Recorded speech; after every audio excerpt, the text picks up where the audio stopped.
Welcome to a broadcast of the recent Lorain County Commissioners' General Meeting. Unless otherwise announced, meetings are held Wednesday morning at 9:30 at the Administration Building, 226 Middle Avenue, 4th floor, downtown Elyria. These are public meetings and you are invited to attend. Agendas are posted prior to the meeting at www.loraincounty.us. Click on Departments to see the Commissioners page, then click on View Agenda.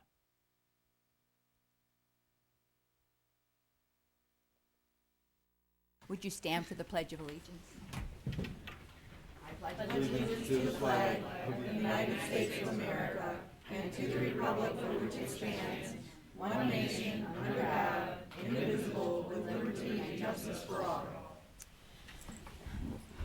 Good morning and welcome to our April 28th meeting of the Lorain County Board of Commissioners. Commissioner Kalo has the dog for today. He gets the rambunctious one. Our featured pet this week is a male lab mix. He was a stray. He was found in 36 and Tacoma area in Lorain. Less than a year old. Rambunctious as can be, friendly. He's looking for a good home. He'll be available for adoption on Saturday at 3 o'clock, so stop by our dog kennel, get a great dog. I've got a lab at home myself. He's a really good dog, so stop by, and if you don't like the big dogs, we have plenty of little dogs also. Yes, we do.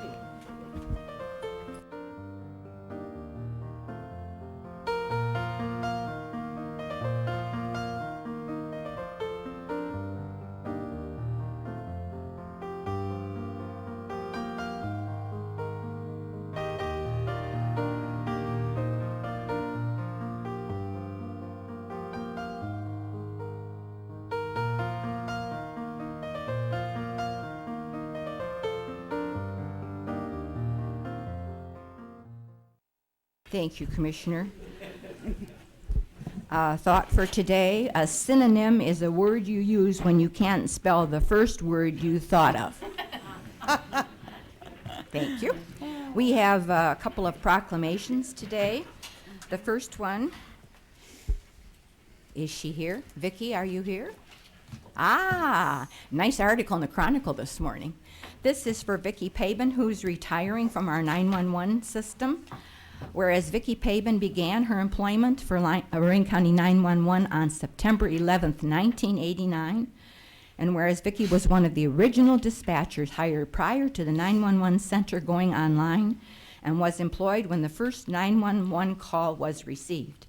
And whereas we are recognizing Vicki for 21 years of service with the county, and whereas Vicki is a caring, very cooperative, dependable worker who will pitch in wherever help is needed, and all her untiring efforts, dedication, and humanitarian kindness will be remembered.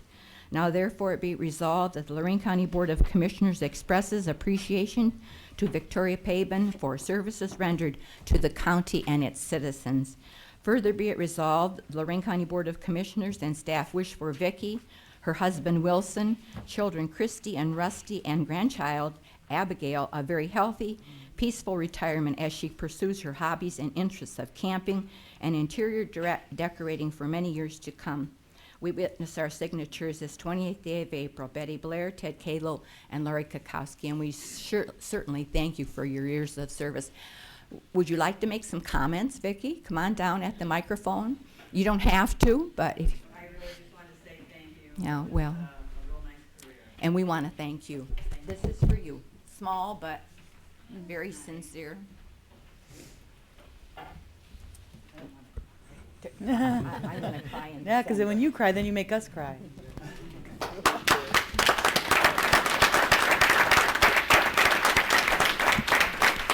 I just want to say our 911 positions are it's a very tough job, and it takes a special person to be able to do that. So thank you for your years of service. And having used 911, I know how important you are. Okay, Madam Clerk, is this next one I have, the communities that care, that's it? Kathy's here. Oh, and that's for you, Kathy? Yeah. Okay, Kathy Gabe, a former Plain Dealer reporter who's covered us often. I knew I knew that name. Yeah. She was always kind to us. It was her editors that did anything that wasn't appropriate. In the matter of supporting communities that care campaign in Lorain County to focus on parents who lose the most, don't be a part to teenage drinking, whereas adults who provide alcohol to those below the legal drinking age of 21 are placing those youth at risk for health, safety, and legal problems, and whereas alcohol use by young people is dangerous not only because of risks associated with acute impairment, but also because of the threat to their long-term development and well-being, and whereas it is illegal to give or allow your teens' friends to drink alcohol in your home, even with their parents' permission, and whereas anyone found guilty of providing alcohol to youth can face up to a $1,000 fine and 6 months in jail, in addition to any civil action that can be brought as a result of damages or injury related to the offense, and whereas adults have the authority and responsibility to our youth to provide them with alternative opportunities by creating alcohol-free activities, and whereas communities that care of Lorain County, through the Parents Who Host Lose the Most, Don't Be a Party to Teenage Drinking campaign provides the educational materials to raise community awareness regarding this illegal and unhealthy practice, and whereas Lorain County encourages residents to refuse to provide alcoholic beverages to underage youth and to take the necessary steps to discourage the illegal and unhealthy practice, including the reporting of underage drinking by calling their local police. And whereas be it resolved that Lorain County not only discourages the use of alcohol by those below the legal age of consumption, but also exhorts all residents of Lorain County to refuse to provide alcoholic beverage to those underage youth, and will continue to take the necessary steps to discourage this illegal and unhealthy activity. Now therefore, we, the Lorain County Commissioners, hereby proclaim May 10th through 23rd, 2010, Supporting Communities That Care campaign to focus on Parents Who Host Lose the Most, Don't Be a Party to Teenage Drinking. And this is signed by your 3 Lorain County Commissioners. Kathy, we give it to you, and if you have something to say, we'd be happy to hear it. Thanks. I appreciate it. I'm the coordinator for Communities That Care of Lorain County, and we are supporting this prevention-based campaign this spring prom and graduation season. It's kind of an evergreen campaign, but it can be used specifically, targeted toward the party season. So we're just reminding parents and caregivers not to serve to underage youth. You're going to be hearing the voices of Lorain County youth and families, parents, coalition members, and law enforcement on public service announcements on local radio stations supporting the campaign. And we will be hosting a town hall cafe next Thursday from 6:30 to 8:30 p.m. at the Amherst Marion L. Steele High School cafetorium. So we would love to have anybody come and join us. We're going to have Judge Januzzi there, Frank Carlson, Amherst prosecutor, Amherst Police, lots of coalition members, lots of good nibblies and great activity. So we hope you can come and hear about what some of the topics we're calling like Homeland Security. How do you monitor things on the home front with your kids? So you'll get lots of great hands-on tips and pointers. So we hope you can be there. I brought a yard sign for each of you. I'm sure you're going to want to put it out in your yard, as will I. Okay. So they're over here near the side. Oh, thank you, Kathy. And this is for you. Thanks. Appreciate it so much. Thanks, Nice that Kathy. you came Thank by. you. Thanks. Nice to see you again. And you as well.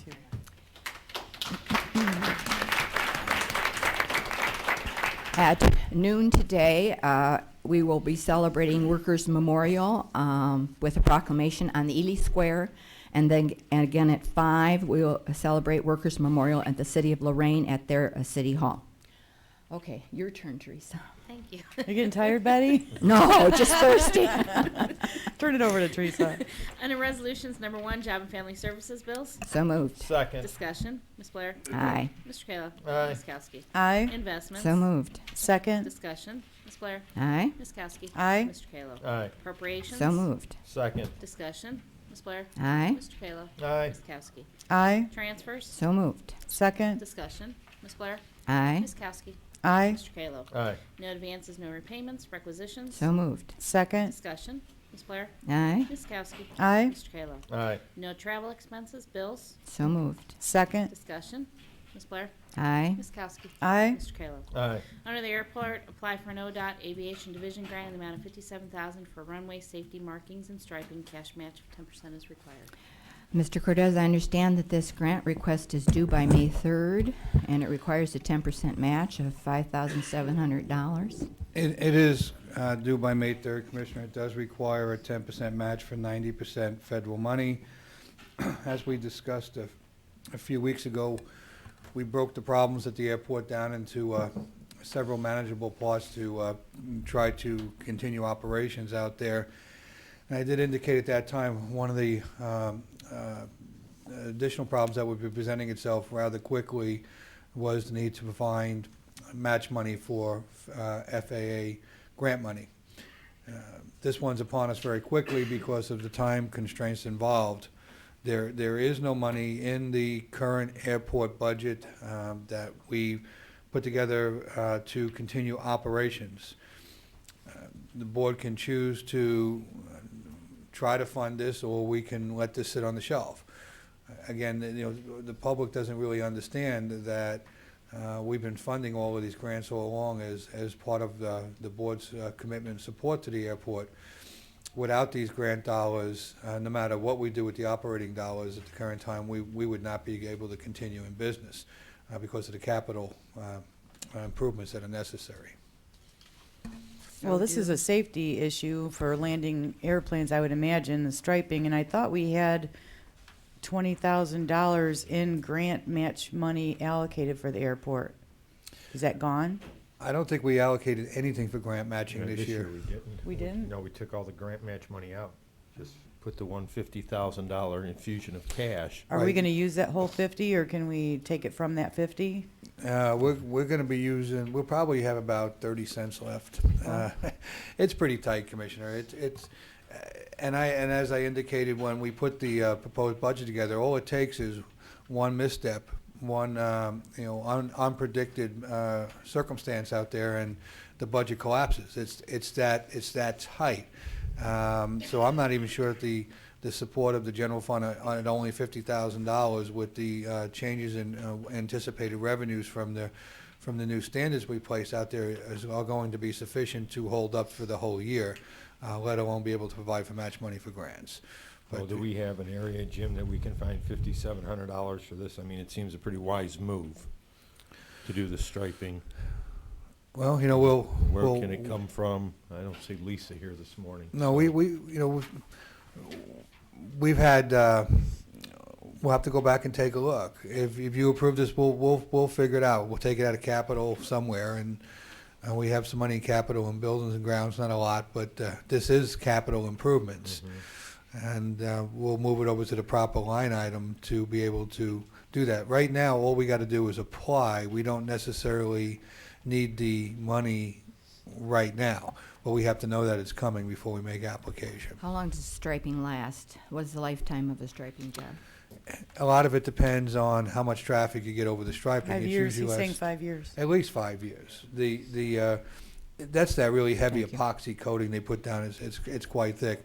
And remember, let me back us up again. I told you there was other additional problems that we'd be facing later in the year. And one of those is the crack sealing striping of the main runway, which we have absolutely no money and no grant support to do, and is right now was required by the FAA, but they're leaning back a little bit and giving us some time. Well, don't you have to crack seal and fill before you stripe? Well, that's what would happen. You would do it all at one time. Okay, I was All going right, to when say, I you said don't want crack to sealing and striping, stripe it and striping then go and crack back and sealing. crack seal. It doesn't make any sense. It's all one. It'll be all one job. Okay. Done at the same time. Well, Jim, I was under the impression, I thought we had 3 years of grant money towards it, totaling almost $450,000 in our last discussions, correct, Ron? Yes. Okay, but we don't have the total amount of what sorry, Ron, gonna need you, I guess. Yeah, but we don't have the money. That money cannot be used for the striping and the crack sealing, right? The 120. They've changed the rules now. It can be. That's Oh, what so they that changed was the part of my rules. Yeah. discussions. I They thought. have decided that as long as we crack seal before too long of life of the asphalt is used, and we're within that window yet, then we can crack seal and use their funding 95%, but we still have the 5% to match, and that's where the Well, it problem gets is. better, though. This requires 10%. Crack sealing only requires 5%. Yeah, Well, this yeah, is but only cost of crack sealing is 5,700 more. versus 25,000 I we did know, to but it match. gets The better. much But- better is that I'm glad Ron just told me the rules changed, because before they wouldn't let us use any of that money for this job. You So, missed that conversation we had a few weeks ago then. You were sitting there. sorry. And the other thing is, we've got taxi lanes in addition to the runway, so we need, in my opinion, to apply, and there's no guarantee we'll be funded either time. If we're not, then we don't have to find where the money is. If we are, then we have to make a decision, and I would encourage you to apply. But Mr. Cortez is right. Money is really tight to make this happen. I'll move for approval of item number 9. I'll second. Anything further? Ms. Blair? Aye. Mr. Kayla? Aye. Ms. Kowski? Aye. Thank you, Ron. And Mr. Cordez? Under the Commissioners, authorize various personnel actions as indicated on the summary sheet for employees within the jurisdiction of Lorraine County Commissioners. Mr. Cordez? Thank you, Madam Commissioner. I do have a few potential hiring discussions to have with you at specifically Job and Family Services and Golden Acres. Also, to briefly update you on some contract negotiations that are ongoing. Both of those topics are subjects allowable for executive session under the Sunshine Law, so I request that we go into executive session at the conclusion of our regular board meeting today to talk about those issues. Thank you. Thank you. Approve and waive the reading of the same for the County Commissioners meeting minutes of April 21st, 2010. So moved. Second. Discussion. Ms. Blair? Aye. Mr. Kayla? Aye. Ms. Kowski? Aye. Authorize various payments for indigent veterans in accordance with Ohio Revised Code 5901. 1 Garland Misnick Funeral Home, Amherst, in the amount of $663.38 for Edward O'Neill and Lorain. And Walter A. Fry Funeral Home, Lorain, in the amount of $1,000 for Louis Roberta Rango, Lorain. So moved. Second. Discussion. Ms. Blair? Aye. Ms. Kowski? Aye. Mr. Kayla? Aye. Amendment Resolution 08148 adopted February 28, 2008, approving Lorraine County Commissioners' travel and expense reimbursement policy. Amendment starts Section 9, mileage, parking, and tolls to include use of personal vehicle. So moved. Second. Discussion. Yeah, there's a section in here that states, I think it's number 6, that the county commissioners and the county administrator will approve or disapprove the travel request. Not really sure how that works, since we have to make a decision as a board whether to approve or disapprove, but then Mr. Cortez has the opportunity to approve or disapprove travel, I can explain that. please. Any travel that is going to be no-cost travel, where the employee is using a county car or things like that, rather than generate $60 worth of paperwork where it has zero cost coming to the board for approval, I get those, and so we know they're traveling, so that they're covered by workers' comp, so forth.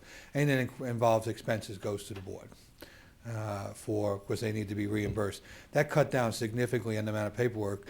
Years ago, we used to get travel requests to go to Cleveland and park in a free garage and take a county vehicle, and it was just generating so much paperwork. And it wasn't so much that the board couldn't handle the volume. That was the easy part. It was all the handling of all the paperwork and the processing. And we thought it prudent at that time to streamline that process with regard to no-cost travel with county vehicles. So you're not disapproving reimbursements or anything like that? No, ma'am. Okay. He has no fiduciary responsibility. Well, that's That why I comes to us. question that. Okay. Okay. Ms. Blair? Aye. Mr. Kayla? Aye. Ms. Kowski? Aye. Under Children and Family, instruct the clerk to advertise for RFPs for Help Me Grow Direct Services for fiscal year 11. Notice to be in the Chronicle on April 29th and May 6th. Mandatory pre-bid at 9:30 on May 7th and open at 2 p.m. on May 21st. So moved. Second. Discussion. Ms. Blair? Aye. Ms. Kowski? Aye. Mr. Kayla? Aye. Under Community Development, terminate the enterprise zone agreement for Micron Manufacturing LaGrange Village due to personal property taxation laws in the state. And this was approved by LaGrange Village. Also move. Correct. I'll second, but I have some questions. Thank you, Mr. Twining, since you were Community Development Director at one time. Are we going to see an onslaught of these with PPT going away? We could. This was approved in 2000, amended in 2005, and the amendment allowed for $800,000 tax abatement on the personal property tax. I believe it was later that same year that we started phasing out personal property tax in Ohio.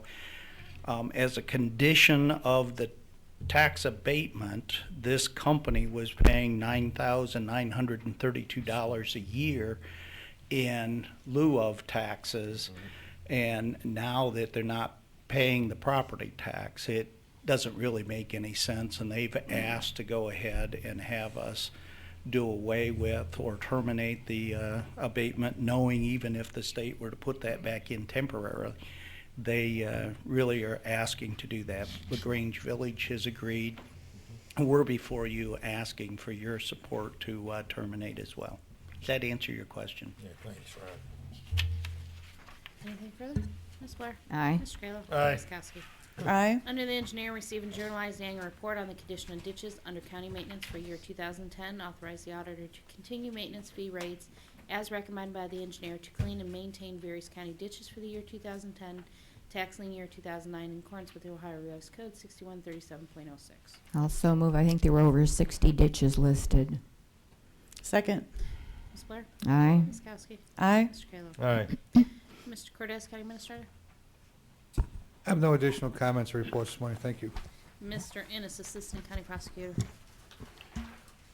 Commissioners, you may be aware, excuse me, that there's litigation going on in Cleveland regarding the Northeast Ohio Sewer District.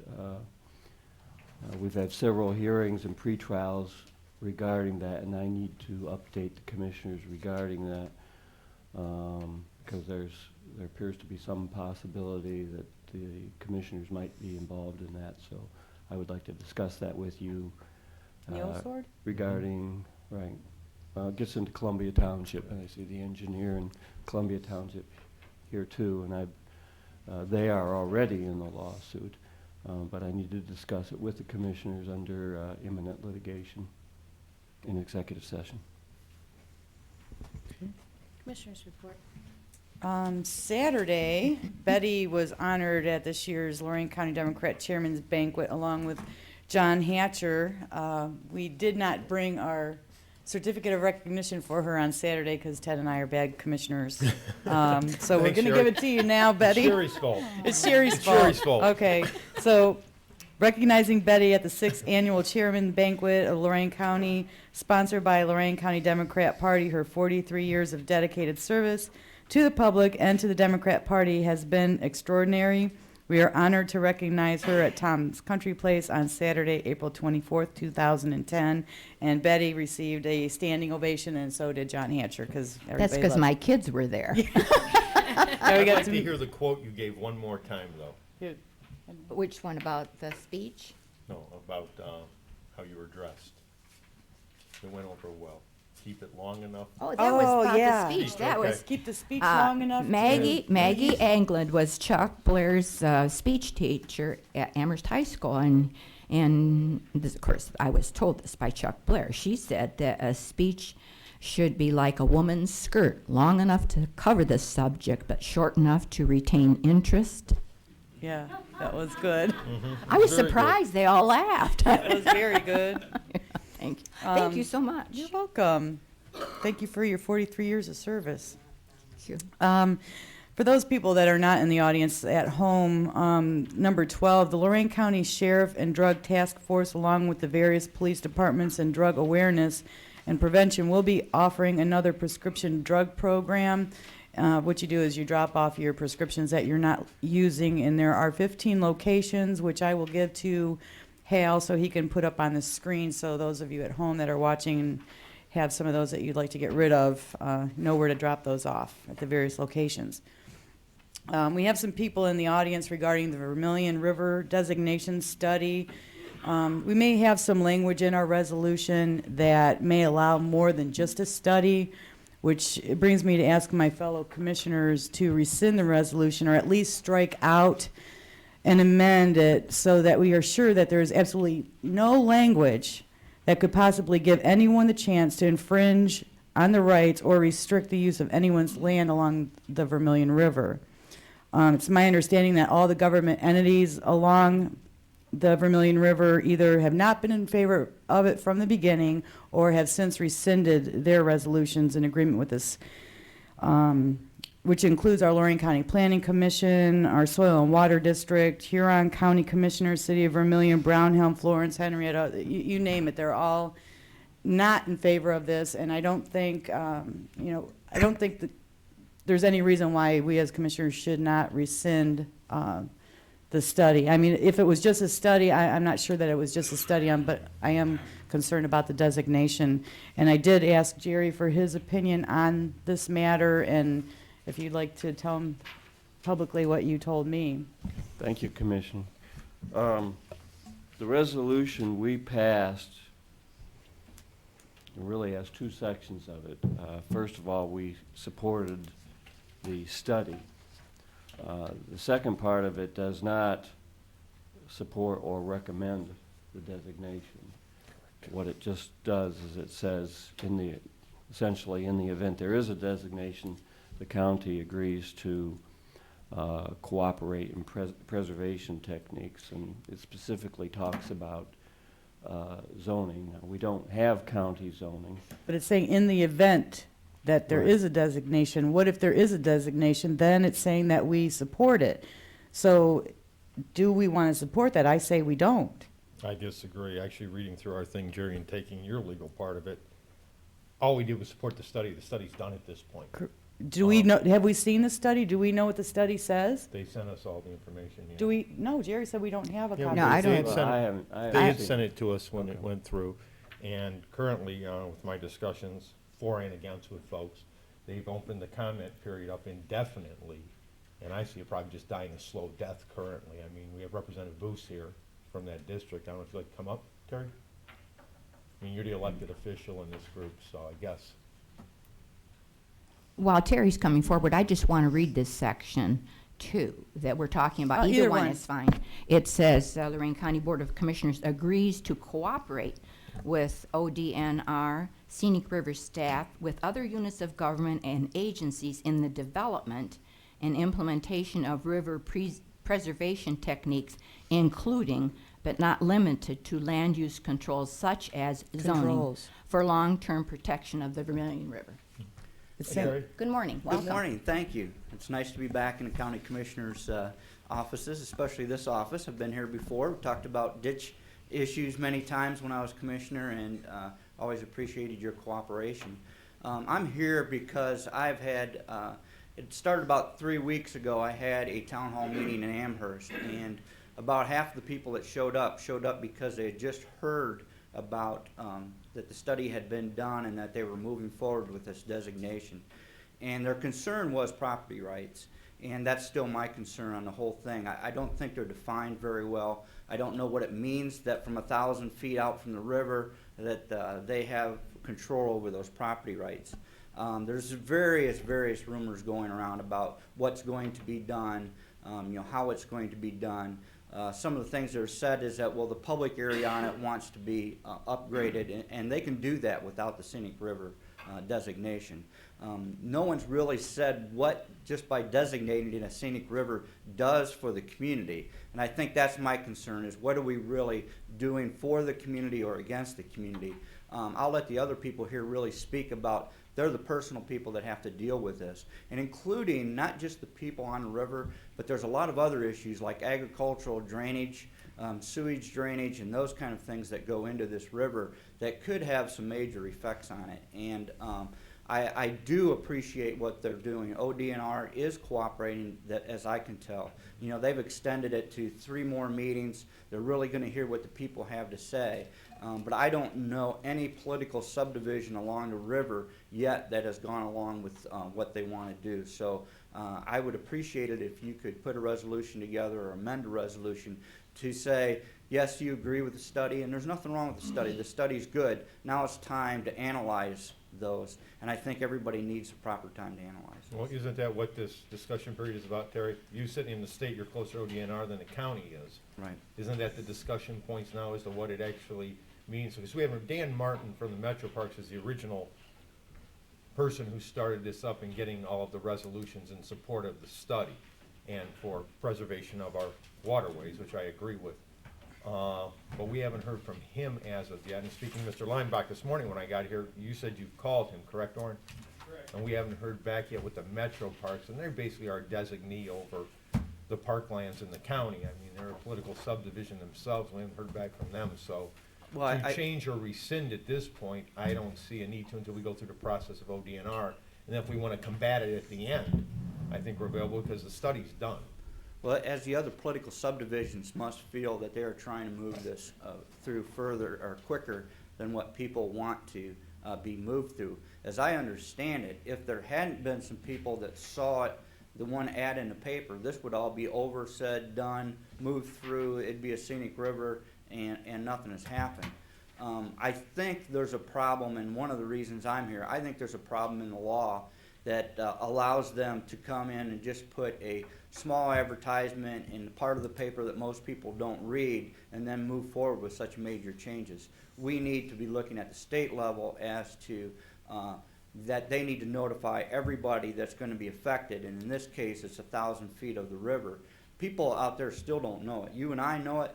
The majority of the people on the river don't know it yet, and I don't think that's fair to them. They need to be some kind of notice that goes out to them, and that's something I need to work at the state level. Is once such things like this that the state departments are moving on, everybody needs to be notified, including there should have been, I think, a specific notification to you, to all the county commissioners that are on the river, to any village, any township. They should have got a very specific notice saying, we're having this meeting.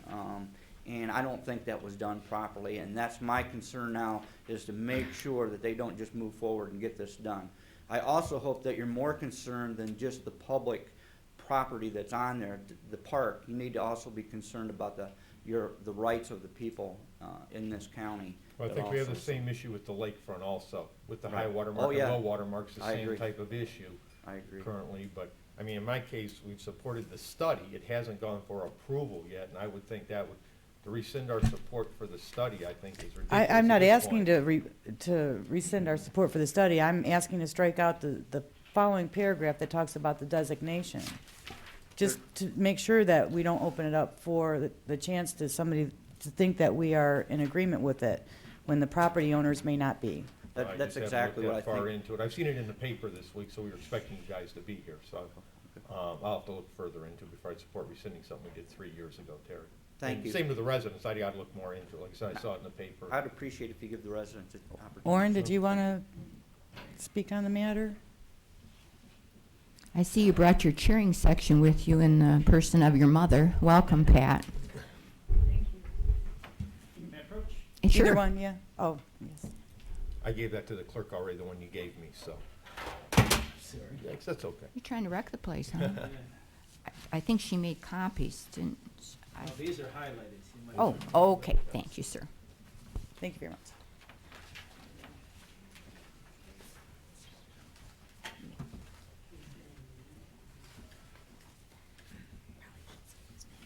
Yeah, you need to state your name and address for the record, please? Certainly. My name is Orrin Leimbach, and I am a Brownhelm Township trustee. My family is located along the Vermilion River. We have about 62 acres of actual land that has been designated conservation easement property. I'm the 5th generation to live and work on that farm. The scenic river is set up, one of the things that the ODNR is pointing people to is that the scenic river is set up by the Ohio Revised Code, and that would be section 154781, as you have highlighted in front of you there. For the benefit of the audience, the way a law comes into being is that the government, or the legislature, comes up with a general ruling, which is what this first page is. Comes up with a general ruling, passes a law, and then after that they turn it over to the executive, which in this case would be represented by the Ohio Department of Natural Resources underneath the governor. And at first sight I thought, this thing is awful general. So in your first highlighted area there, it says the declaration by the director that all area is a wild, scenic, or recreational river area does not authorize the director of any governmental agency or political division to restrict the use of land by an owner thereof. That's paragraph 6. Paragraph 7 goes on to say that the director may enter into a lease or other agreement with the political subdivision to administer all or part of a wild, scenic, or recreational river area and may acquire real property or an estate. And this would affect the next paragraph there says that may participate in watershed wide. Okay, so the second page that you see, the second exhibit, is the resolution that the commissioners passed. That was back on October 18th of 2007. And it says right across the top, study. So getting back to the specifics, it seems that the devil's in the details in this particular case. The administrative code, which you have on the following page, is the section of the code that's made up by the ODNR in specifics. And paragraph 1, no person shall collect, remove, injure, deface, destroy, or otherwise disturb ice, soil, sand, gravel, rocks, fossils, mineral plants, plant materials, animals, or any other substance within any nature preserve, scenic river land under the supervision and control of the department or its designated custodian. Collecting materials for research purposes may be permitted upon written application to and approval from the chief of the division. It says nothing about the landowner. Section 1501-17-3-03. No person shall introduce or bring any plant or animal or their reproductive bodies into any nature preserve, scenic river land, or natural area without written permission of the chief of the division or his appointed agent. No person shall place or scatter salt, grain, feed, or any other substance capable of luring, enticing, or attracting wild animals and birds on any nature preserve, scenic land, or natural area. The key words there being scenic river. And I'll skip the following section 1501-17-3-5 to speed things up, but all of those sections that I just read do not mention lands of the division. One of the things that Mr. Logan indicated in some of the meetings that we have had is that all those things only apply to their lands.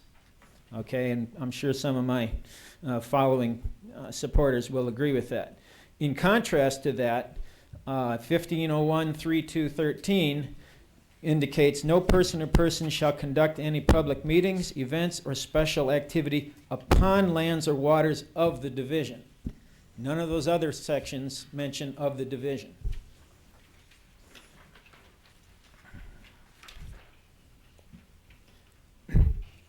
(1501-17-3-4), and as I say, these are the specifics of the ODNR that go beyond the Ohio Revised Code, which is what the ODNR indicated that people should refer to. They made no mention of these.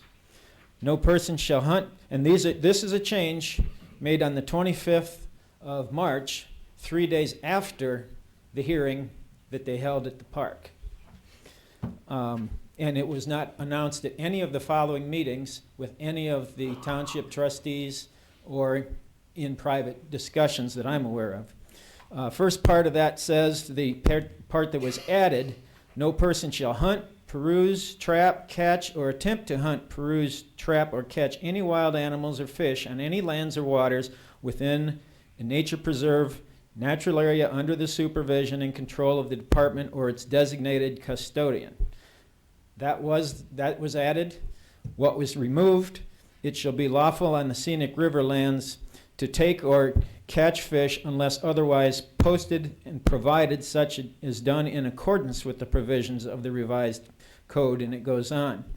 What I see in that particular sentence there is it changes the default of the situation. In the one case, in the previous action, it said that people can hunt without having to go through the ODNR. This new section says that now they must have permission. And so those are just examples. I looked on the website, and on your next document there, Ohio State Scenic Rivers Program, and I'll just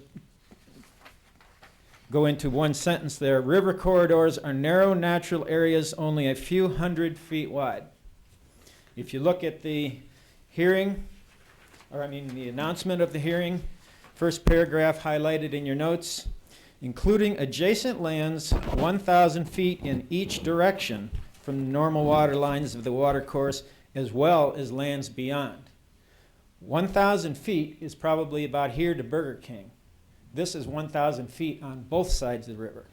So you can go to Burger King and back, and that's your corridor. That's a few more than a few hundred feet. I'd like to, the following page is the resolution that the Brownhelm Township we passed, and that is to rescind based on the fact that our views were misrepresented by the ODNR, not only at the park hearing, but ever since. And the county prosecutor's office is the one that wrote this up for us, and you have that in front of you. I would ask then that the Lorain County Commissioners, in concert with all of the communities along the western border and the other counties and their governmental entities involved, have all rescinded. I would ask that the Lorain County Commissioners do so as well. Thank you very much for the time. Thank you. Thank you, Warren. Very nice presentation. I assume that there are other people here who wish to make comment. Just come to the microphone and state your name.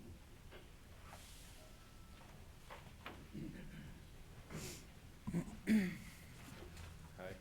Yeah, I'm John Crumlady. I'm a Florence Township trustee and a farmer in Florence Township and around. Our township didn't support the study in the beginning. The reason we didn't was because of the 1,000-foot corridor. I mean, when they start talking about marking off 1,000 feet, and that was our main thing. We don't have any issues with working on a river and protecting a river, but it was a property rights thing. And I mean, they were definitely going to go through with us. When you signed the study, part of it was once the study was complete, and if it was, I'm nervous, I'm sorry. That's okay. Don't be. When it was completed, if it met the criteria, it was going to be designated. And at Mill Hollow, they were going to designate it or that was one of the public hearings. It was the first of a few public hearings.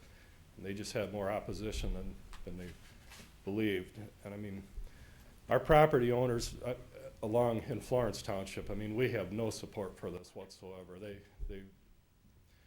I don't know of anybody that wants to designate it. What we did in our township, we made a resolution to not support the designation. We didn't rescind anything because of the way we handled it in the beginning, but that's the way we handled that. So I don't know, I would encourage you to do something similar, however you handle it. So. Thank you for your comments. Anyone else? Come to the microphone, please. Pat, good to hear from you. For those who might not recognize you, this is the former country wife of Chronicle Telegram fame. Thank you. My name is Pat Leimbach. I am a member, I'm Orrin's mother, and we have lived along the river now for 150 years. Our family has had ownership of about it amounts to almost a mile of the scenic river. And my objection is the same as Orrin's and Mr. Cromley, is the 1,000-foot designation, which encroaches upon our private lands and is most of which is neither scenic nor wild. Our property also contains a very important historical point. We have on our property an Indian fort, which the Indians hid very well from the public from the very beginning. And the entrance to that fort is on our lands and has been respected during our 150 years of tenancy there. Last year, in consort with my two sons, both of whom have been township trustees and have been active in the township since childhood. We gave a conservation easement on all of our wooded banks of the property coming up to the area which we now farm, the flatlands. And we did it, I've been there 60 years since my marriage, and all of that 60 years I have worked that land and wondered how we could protect it. And I finally made the decision that the conservation easement was the best thing for it. And it's a great disappointment to me to think that it might become public lands and subject to all the vagaries of the public. And I would encourage you to rescind your support for this scenic river designation. I am in consort with a lot of people down the river, up the river, who feel that we have done a good job of keeping that a clean and pristine river. And we would like the right to continue it that way. Mrs. Lineback, I have a question before you run off, because you've been there for so long and involved in township government. Is there public... Yeah, remember that I'm very hard of hearing, so okay, please I'll speak. speak up. Okay, Shirley Yes. always tells me talk louder also.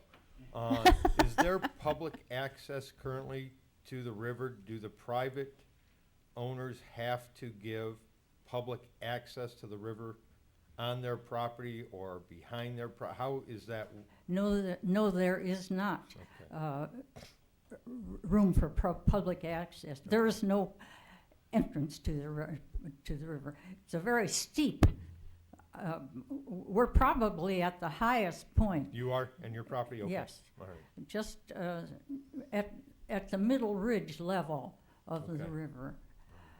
And no, there isn't any public access. Any of the other owners? Do any of the other owners give public access to the Pardon? river? Do any of the other owners who might be represented here, or other owners that you know, give public access to the river off of their private property? Not in, of course, Gore Orphanage cuts through the property. And there is public access down, there would be public access down there. That property is in the hands also of the Lorain County Metro Parks.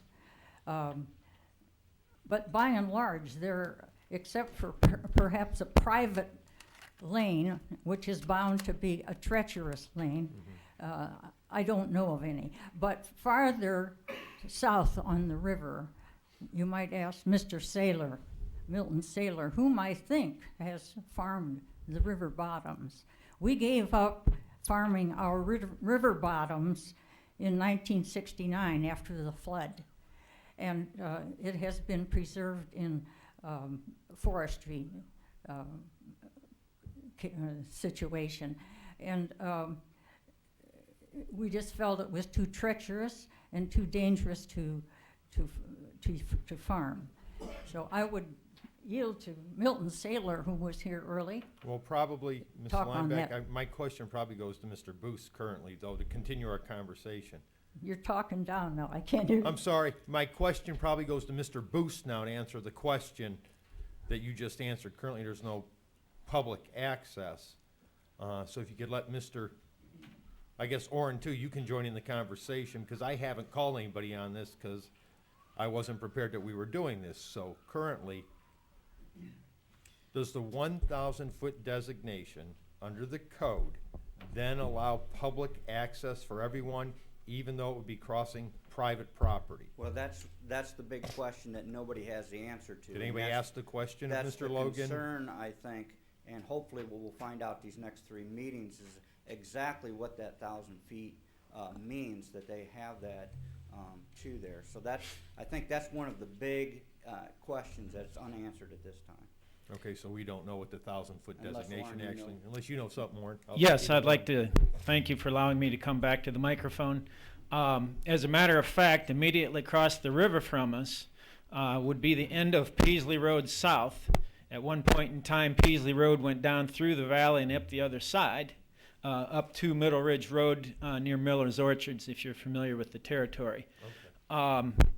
That property used to belong to Oberlin College, immediately across the river from us, and was entered via the end of Peasley Road. It was my understanding at that time that there was no private access. Since the park took control of that... Private or no public access? No public access, I'm Okay, sorry. thank you. Yes, thank you for the correction. Since the park took control of that property, I'm not aware, and somebody can correct me if I'm wrong. I plead ignorance on this exact point, but it's under my opinion or my impression that that ground still is to have no public access. However, the park put a parking lot at the top of the hill on Peasley Road South. And people walk down a cliff or walk down the path next to a cliff. This cliff is about 65 feet high, and I personally have seen the dead body of a person who fell off that cliff. One of the issues that the landowners and the people all along the Vermilion River have is that there is no consideration for liability. And when these people enter, either through Gore Orphanage Road or at the park, Mill Hollow Metro Parks, or even further downriver, when those people enter in there, they are walking along these cliffs. And I'll mention one other thing is hunting does take place to control the numerous deer out there. If these people come walking in, whether they were invited or not, there's a great danger of getting shot. Thank you very much. Orrin, before you run off, though, Sure. my turn. Has anyone or Terry put together a list of all of these questions for ODNR to answer? I don't want to make a decision on legislation we passed 3 years ago without spending the same amount of time considering rescinding it that I spent going to the public hearings on this with all the support that it's going to be a scenic/wild river. So has anybody put all these questions in a form to get answers from ODNR? What does 1,000 feet mean? What does it mean for public access? I mean, these are questions I'm bringing up, and I'm a novice at how river designations go. Has anybody put this together since you guys are the landowners and you are actually in the state house? No, as far as I know, there's no specific list of questions. Certainly, our office has just begun working on it in the last couple of weeks. We're trying to get a separate meeting to go talk to them to get some of those answers. You know, I'm still learning like you are. I still don't know what all the questions are to ask. So, well, I think we have to almost depend on the landowners for the questions. I agree. Yes, if you folks, the landowners, could put that list of questions together for Mr. Boos and myself, because I know Sean Logan, Director of ODNR, is former county commissioner. You know, I could go and ask those questions also and see if we get the same response depending on which staff member we end up with there. That's right. That's So, correct. I mean, not to belabor the point, but like I said, I don't go into doing a resolution lightly. I'm not going to rescind one lightly either. Well, I don't remember really having a lot of discussion on this topic when it first came to us, because when somebody says the Metro Parks are going to handle this, and it's, well, great, because the Metro Parks does a fantastic job. I don't think anybody's ever complained about what the Metro Parks ever does. They do a fantastic job. So I don't think we belabored the issue when it came before us originally, Well, we but I don't think understand. we really knew, I don't think anybody realized that there was an issue of 1,000-foot the 1,000-foot issue that could encroach on people's property rights. As a matter of fact, the document that I pulled off, the second to last page that you have there, third to last page, mentions a few hundred feet. So that is of concern. Did the Metro Parks come here when we passed this resolution originally to talk us into And we it? also, Yeah. Betty and I attended the We public went meetings out at to- Mill Hollow that were Oh. 2 or 3 hours long with residents there and the Metro Parks and the Ohio Department of Natural Resources. Okay, I missed So- that. Right. So, I mean, I'm familiar with what the product was. I was talking earlier before the meeting started. There was also a possible designation of Wild River at this time was a discussion point with ODNR. Was the Or Metro discussion Parks. about the 1,000-foot at that time when you had those They went through the- presentations? It was 3 years ago, Commissioner. They went through the entire process on all the Ohio Revised Code. They don't do it haphazardly, so. But there was And- designation between scenic and/or wild river with the different designations, and one of the gentlemen here clarified what my understanding was a medium and the highest grade, Wild River being the highest grade, Scenic River being the middle designation, and I don't know what the lowest designation is. Recreational. Thank you, whoever said that. Oh, okay, sorry, we're not sticking out here. I'm used to speaking to my mother a little louder, so. Okay, very good, thank you. So I mean, if you could get a list of those questions together, and please forward them to me and probably forward them to Mr. Booth, we can probably get some answers and get some clarification one way or the other. And there's somebody in the back wants to speak. You have to come up to the Yeah, let's come microphone. up. Okay, I have just one more comment. In answer to your question, during the Brownhelm Township Trustees meeting where this was rescinded, the special meeting, we mentioned it was brought to our attention at a normal meeting. We called a meeting specifically for the purpose the following week. I spoke with Mr. Gable and Mr. Kwiatowski before that meeting, and at the beginning of that meeting, and this is my sixth hearing, the sixth thing I've been to that discusses this, and they have been at all four. I'm sorry, but at starting that out, I did have a list of questions that I answered in the interest of time to get everything out there in the open. I gave them the opportunity to speak first in answer to those questions, and then we opened it up for public comment. So there was a list of questions. It was not passed out a week ahead of time or something like that, but it was presented at the beginning of that meeting. Have they responded to that with writing and code and everything, so whatever you presented to them? They have not responded. They've responded verbally, and this is what fear makes people afraid. Only in writing. And that is, Only in writing. it's what they say is not agreeing with what I read and what you have in front of you. With all due respect, I have to, I work for a international company, and I have to go get on a conference call that I made arrangements before I learned of this meeting. So I'm going to have to leave. Thank you for your coming this morning. Thank you very much for the time.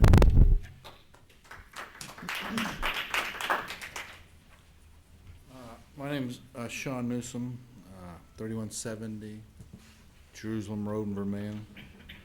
A couple things there I'd like to add at this point. We're making a mistake here on this 1,000-foot.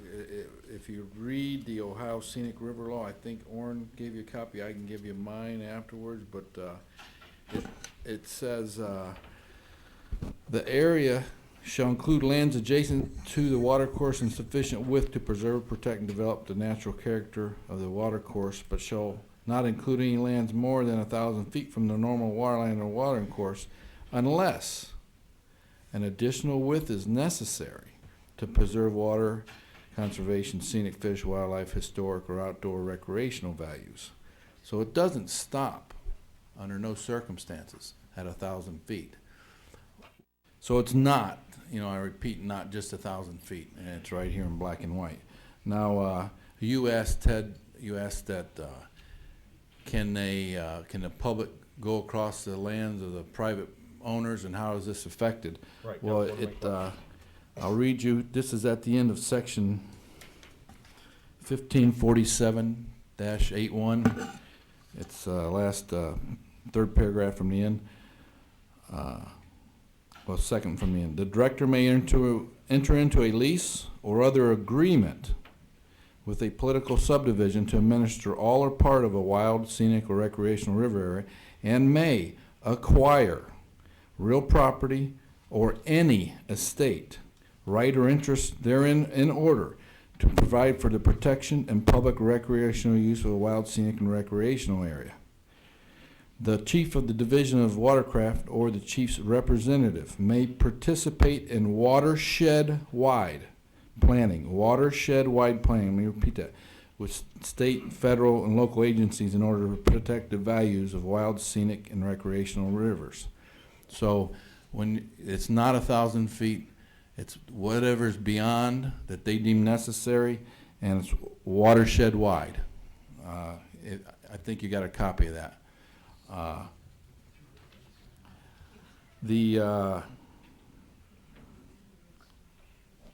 the beginning of section 1547-A1, The director or the director's representative may prepare and maintain a plan for the establishment, development, use, and administration of these areas as part of a comprehensive state plan for water management and outdoor recreation.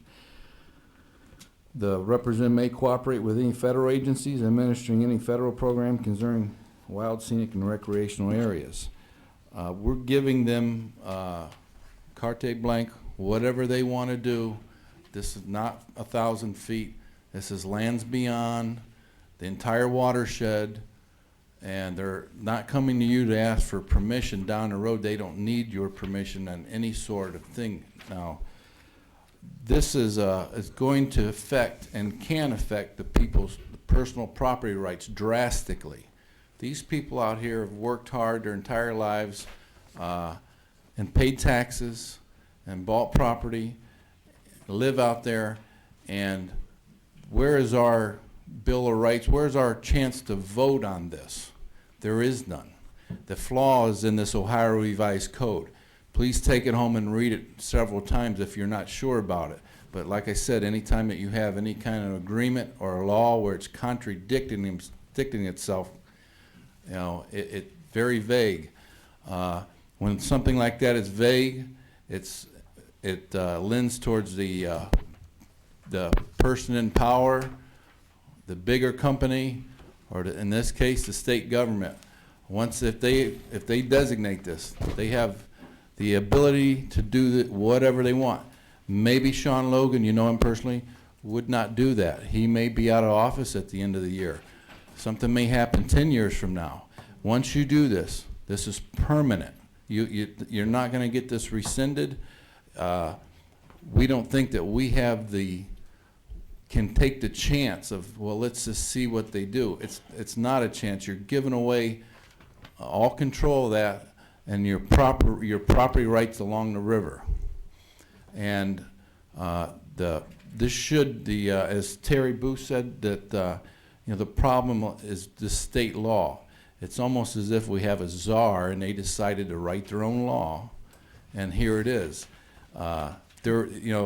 Most things have a stopping and an ending point. This does not. That's Sean, a scary thing. How many other scenic and/or wild river designations are in the state of Ohio?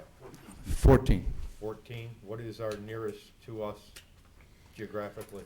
Chagrin River, I believe, would be the nearest. Any comments from those residents? Is it a similar situation? Well, I'd like to read you a little more out of this, and I can comment on that a little bit, if you would hang on a second. In section 1547-81, fourth paragraph down, declaration by the director that an area is a wild, scenic, recreation river area does not authorize the director or any government agency or political subdivision to restrict the use of land by the owner thereof or any person acting upon under the landowner's authority to enter upon the land, and does not expand or abridge the regulatory authority of any government agency or political subdivision over the area. That is the lone section in there that you could say would be for the landowner. But I have a brochure here. I'll bring it up. You can look in it in the front page there of this brochure. It's from the ODNR on their scenic rivers. It says that we prevent unwise development of the 100-year floodplain and encourage a natural forested corridor. If you can't restrict the use of landowner or any way, how are you preventing development?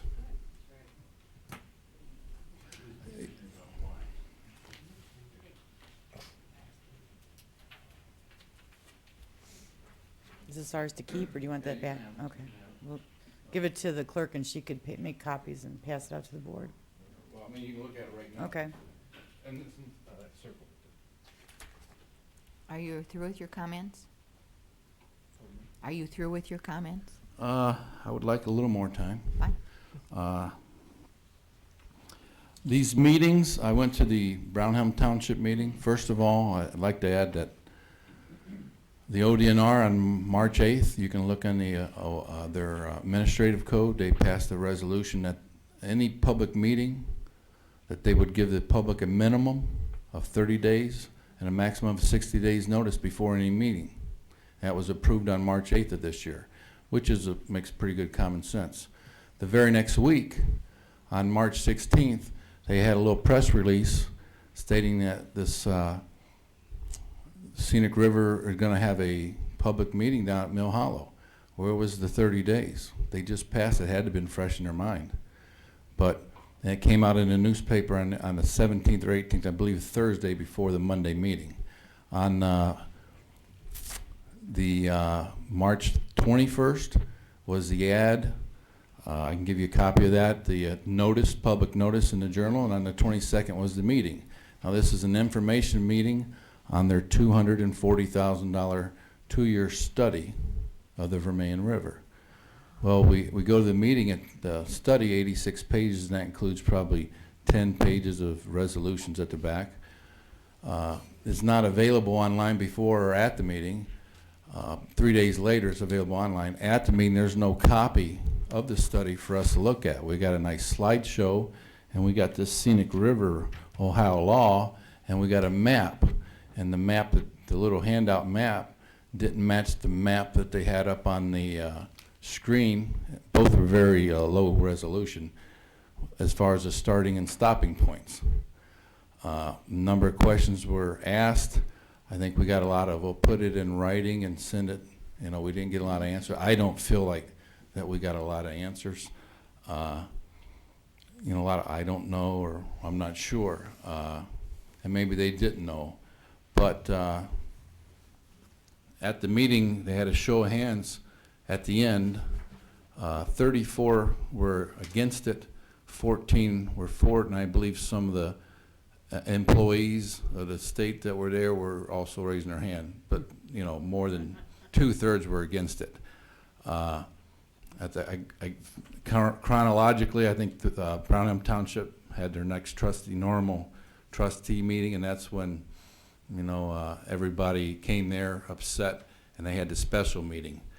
At the first meeting, everyone complained about the map situation. You know, low resolution. This one don't match that one. I had specific concerns about the starting point on the river, and well, one of the things was that this was during the question and answer period. I have a little small marina there on the river, and I wanted to know, am I included in this or not? And he said, well, it's at 1.8 river mile. That's EPA river mile. The EPA river mile map is a USGS 1969 quadrilateral map, which is somebody penciled in the river miles, you know, starting at the mouth of the river. Then I discovered that I was completely included, and Riverview RV Park Marina was also included. At the meeting, I described my property in detail, and you know, Tim said, I think at that point he felt like I was kind of making a little waves there, because I wanted an answer. You know, am I included in this? You know, what does all this include? And he said, "Oh, you're not included in it." Well, I found out, you know, a little research. I am included in it. At the Brownham Township meeting, they did bring another map. Unfortunately, it was on an 8.5 by 11 sheet of paper. It had a nice border around it. It was so grainy, you don't know whether to turn it sideways or up and down. It made the maps at the first meeting look considerably better. I don't feel like they offered any information at the first meeting. The second meeting, which I videotaped the first section of it, and the reason I videotaped the first section was they had a court reporter at the first meeting, and they were taking minutes of the meeting, and I finally got a copy of the minutes of the meeting, and I feel that they've been altered because there's a lot of important stuff in there that has been left out, and to the point where I don't think it was an accident. They claimed that, well, we were only court reported the second half of the meeting. I'm pretty sure in the order of things that everything that's left out of those minutes, I have a copy, that there's something going on with that. Why would you bring people up from Columbus and have this short notice information meeting, but have no information at, you know, where's the study at? And, you know, this is designed we got the study done, you know, this time of year. I'm just talking, but maybe Well, let's get this pushed through real quick. And then that's exactly how they planned it. Notice on 21st, information, no information on the 22nd. Next day or two in the paper, journal, celebratory designation, done deal, April 20th meeting. I forget the exact term they called it. Dedication, yeah. And that's when Brownhelm Township had their 2 meetings, and people were upset to say the least. I don't feel even at that meeting that too many questions got answered. They're planning on having these additional meetings, and it seems like, we feel like that it's important to, for instance, how about a continuous videotape at these meetings? They prefer just to come in and go as you please, 7 to 9, it doesn't start at any particular time. Well, it's kind of hard to actually record what's really being said or not. If you want to have a meeting and do it right.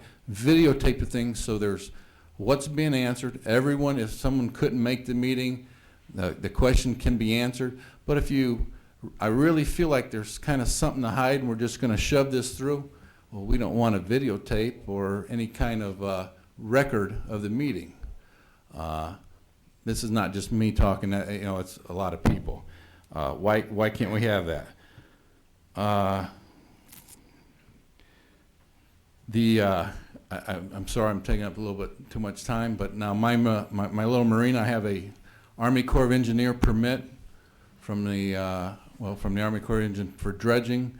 All the marinas in Vermillion have to do a little dredging, and the shell falls off the cliff in the river. You get a storm type thing, and you're gonna have to take a little shell out. That's all the way down the lagoons, right there at Quaker State, everybody.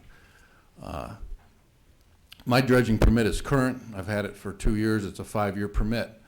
When I found out that we're included in the scenic river, I did a little research, and the Ohio EPA does not authorize dredging in a scenic river area. Same with the Army Corps of Engineers.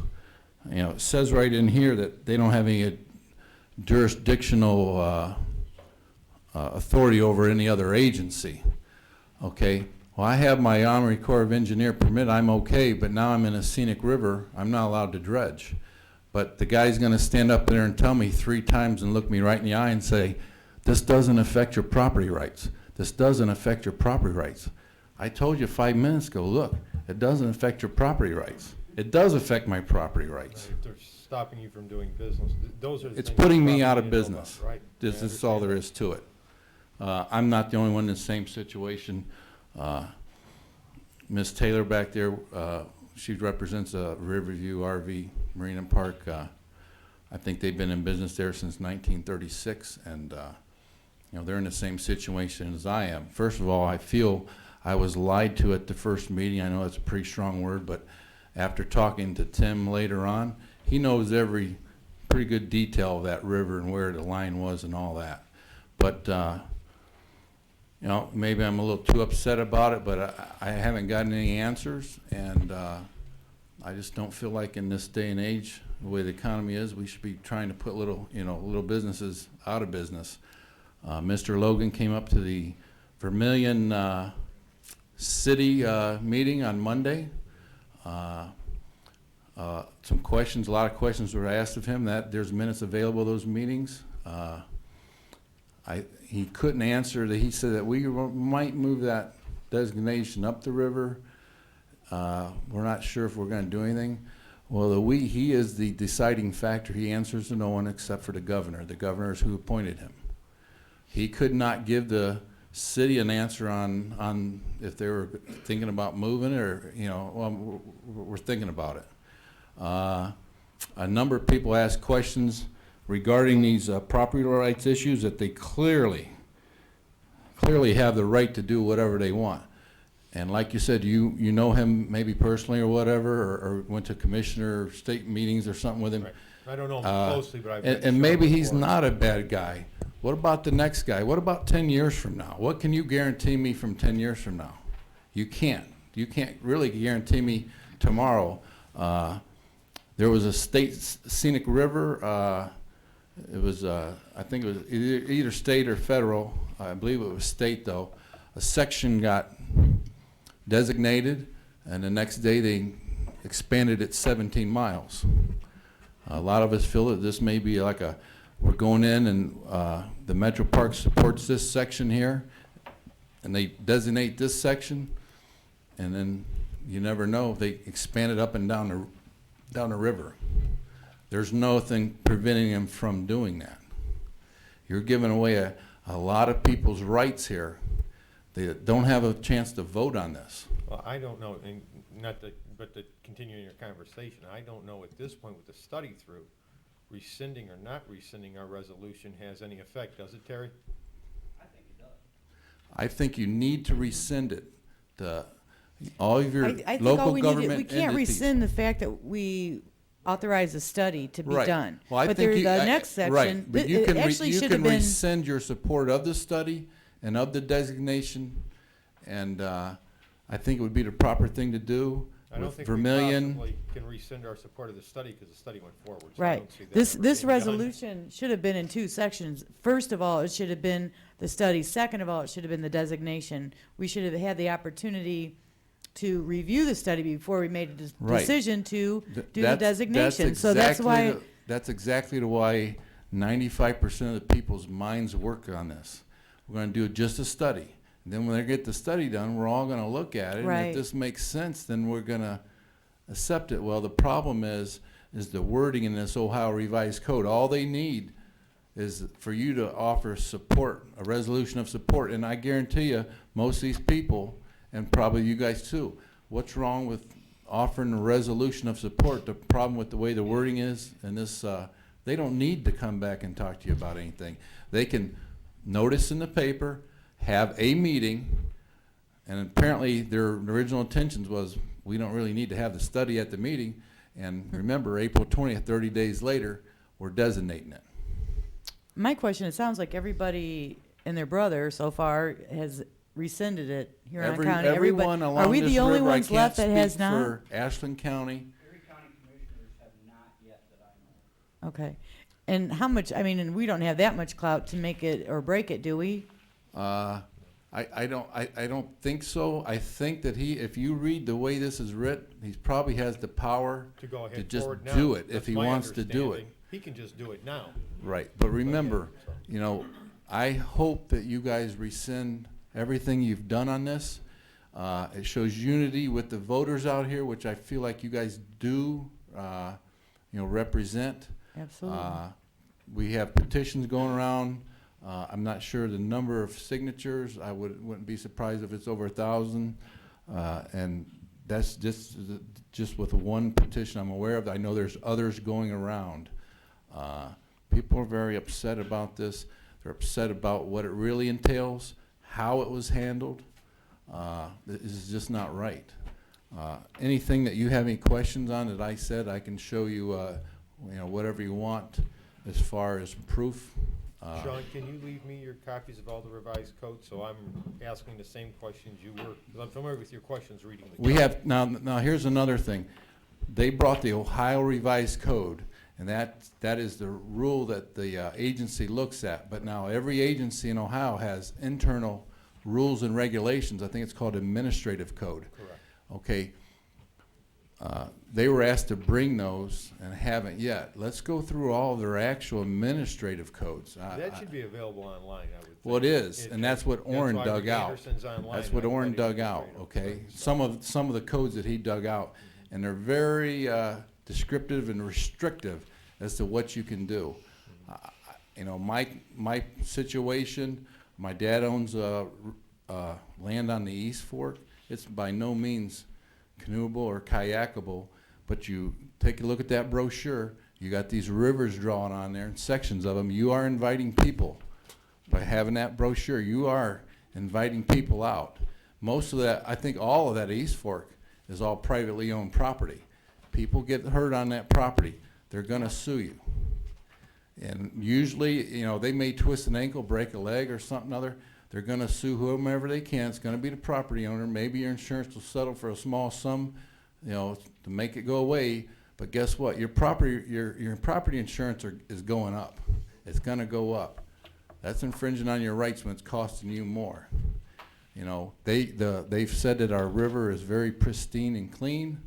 By inviting more people there, it's not, you know, not going to be. It is part of that Lorain Vermilion Kayak Trail.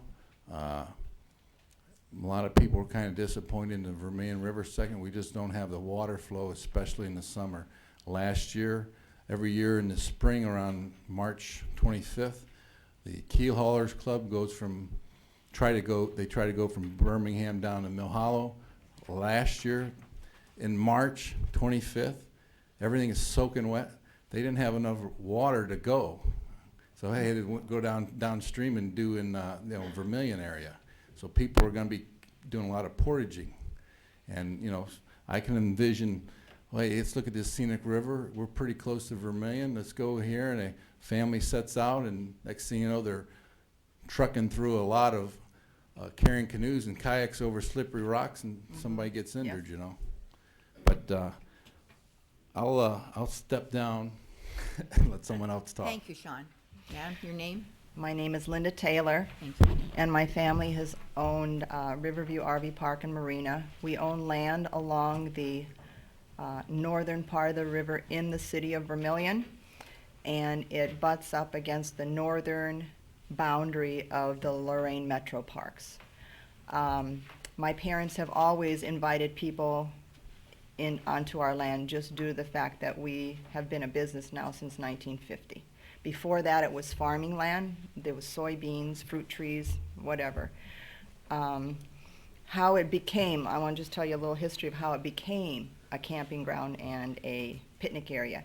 People from Cleveland, if everybody remembers when we were younger, how Cleveland was so polluted, the Cuyahoga River burned, whatever, they would come out from the city and ask my parents if they could fish or just picnic along the river, which they said fine. My parents were always very accommodating. They like people and whatever, and I'm a people person too.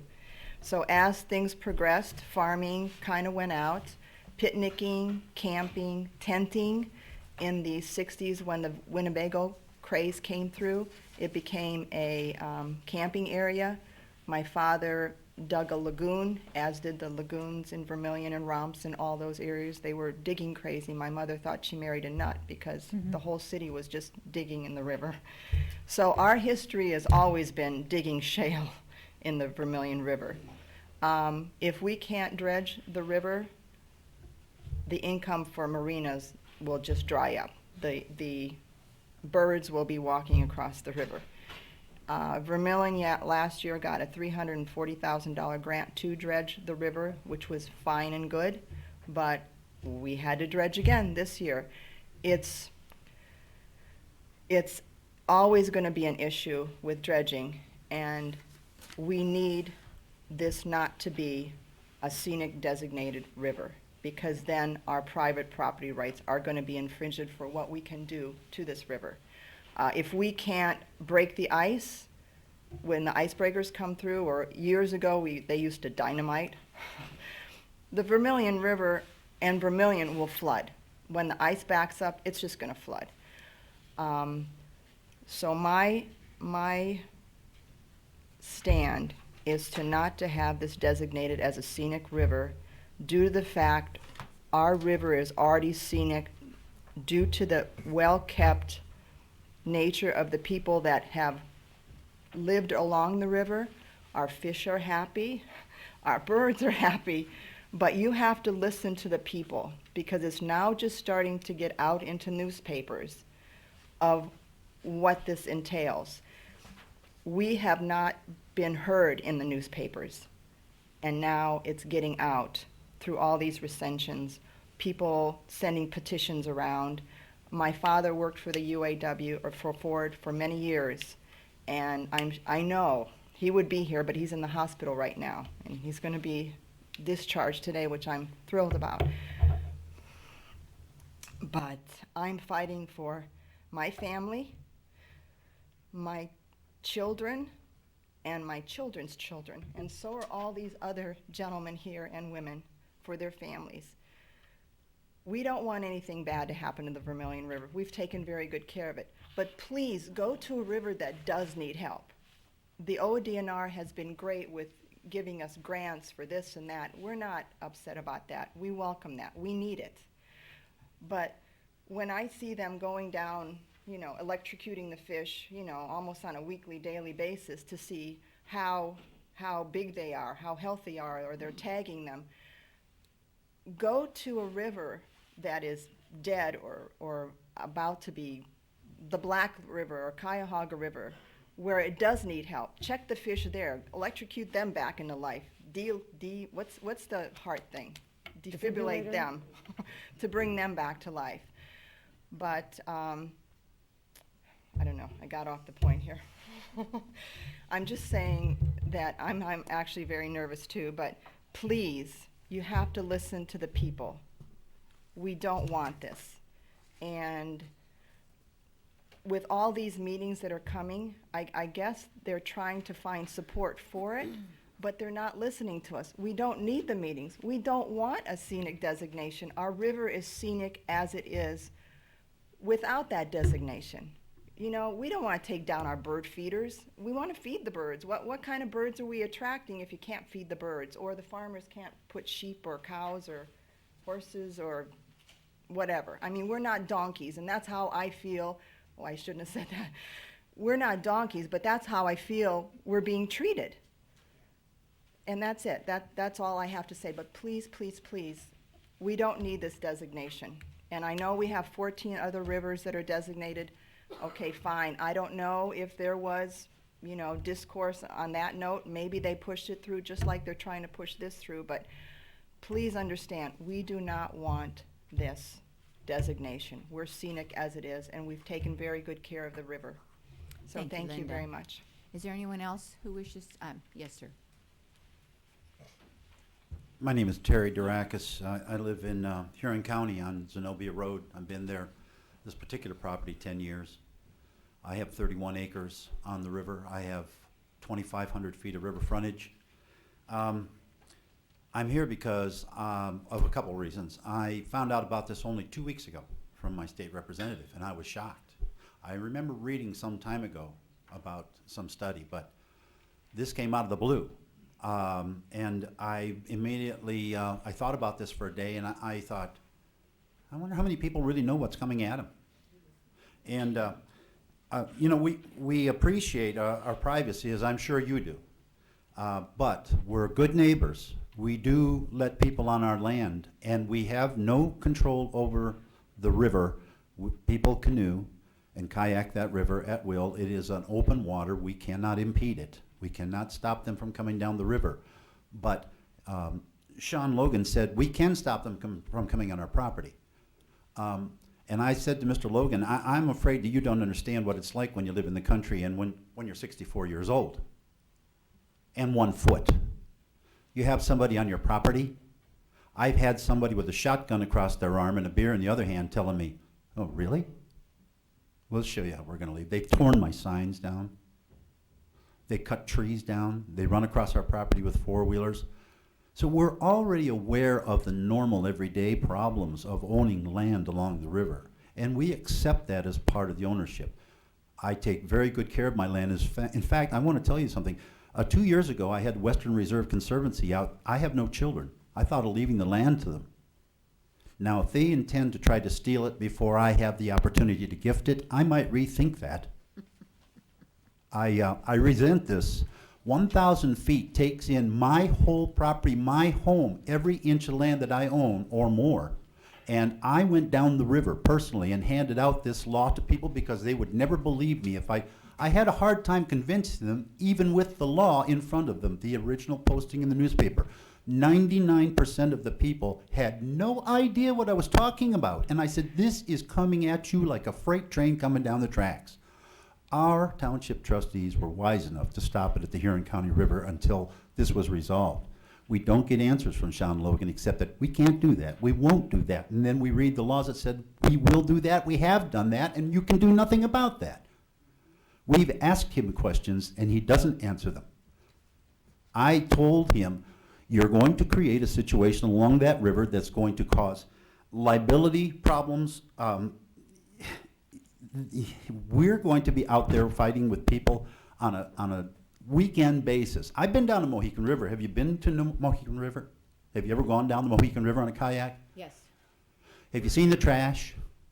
I didn't Canoes see tip trash. over, their coolers dump out in the river.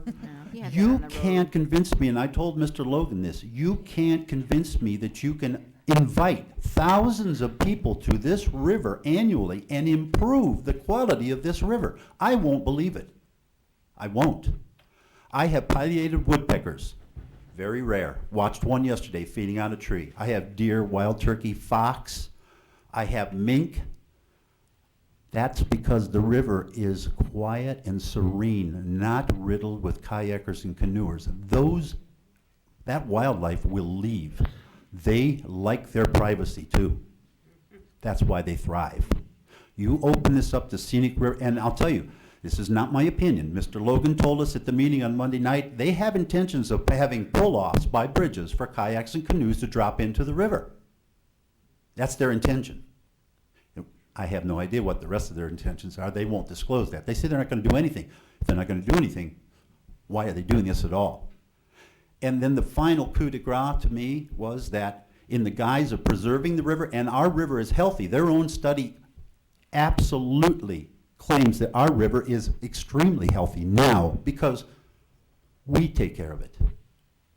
We are the stewards of the earth. And given enough time at our own discretion, the state may end up with it because we want to see it continue to be taken care of. But we'd also like to enjoy it in our lifetime and not have somebody tell us what to do on it. Now, I'm sorry that we're having to have this fight. I'm sorry at my age I'm having to come to meetings and having to plead for you to look after my interests.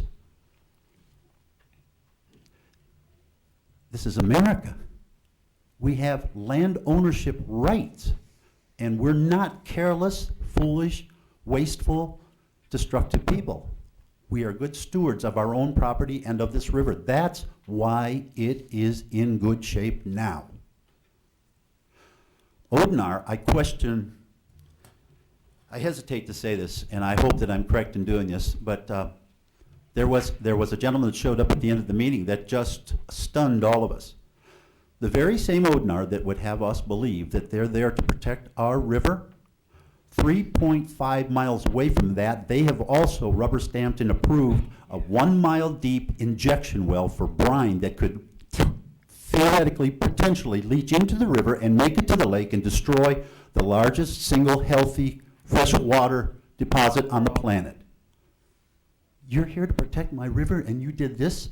The railroad cars are going to come in at 18 tankers a day, 550,000 barrels a year. You're going to put it in the ground and jeopardize the river, the lake, our children, our health? I'm sorry. I'm not buying it. Thank you. Ms. Taylor? I want to add to what he said. In the spring, when I'm opening up the campground, we're getting everything out of winter storage and whatever. When the river is higher, we have kayakers and canoers coming down. Now, a lot of times I've been frightened because I see this person climbing up the hill, soaking wet, looking in the river, thinking, okay, someone's drowned. That's the first one. That river runs fast. It's not fun to see.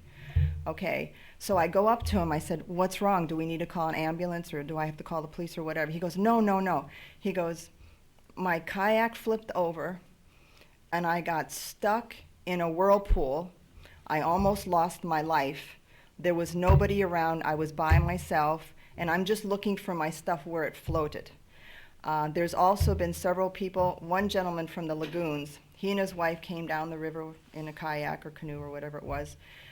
He was walking up our ramp and he says, my God, you are the first sign of civilization. I have left my wife somewhere past the Route 2 bridge. She's twisted her ankle. I don't know if it's broken. It could be worse. I have to figure out how to get her. Could you please take me somewhere or I'll call someone for help? During the course of the summer, we see so many injuries, so many cuts and bruises. people asking my campers and boaters, could they please take us back to Birmingham or Mill Hollow where they left their cars. We're a taxi service. They don't have restrooms, so I've had to put coded locks on our bathrooms because people need comfort stations. I've asked the Metro Parks, my mother has before she passed away, to please put some sort of restrooms or whatever, or first aid station for these people that, you know, we're taking care of. As far as I know, there's no comfort station to the south of us that butts up against our property or whatever. It was brought to my attention that the south end of our private property is now on YouTube. There's a gentleman from Michigan, his name is Jim. It comes up, if you punch in Vermilion, Ohio, steelhead trout fishing, his advertising comes up, and he's standing on our private property. Come on down to Vermilion, fish the Vermilion River for steelhead trout, which is great. You know, the ODNR stocks our rivers. It's wonderful. Happy fish, happy fishermen, not happy private property owners. The part of our property that is open to the public, fine. The part that isn't, we've asked the Metro Parks, can we put up a fence or signs, private property? No. If you look down the hill, there's 5, 10 fishermen always standing there. If they got hurt or whatever, I don't think Metro Parks would have anything to do with it. They'd probably say, oh, well, I guess he didn't know where the boundary line was. If I put private property signs up down there, well, eventually the water just flushes them out, so I got to keep doing it. The Vermilion police have been very gracious. You know, if there's anybody parked up there, you know, they shoo them out. But there's a part of the Metro Parks that is along the Vermilion Road.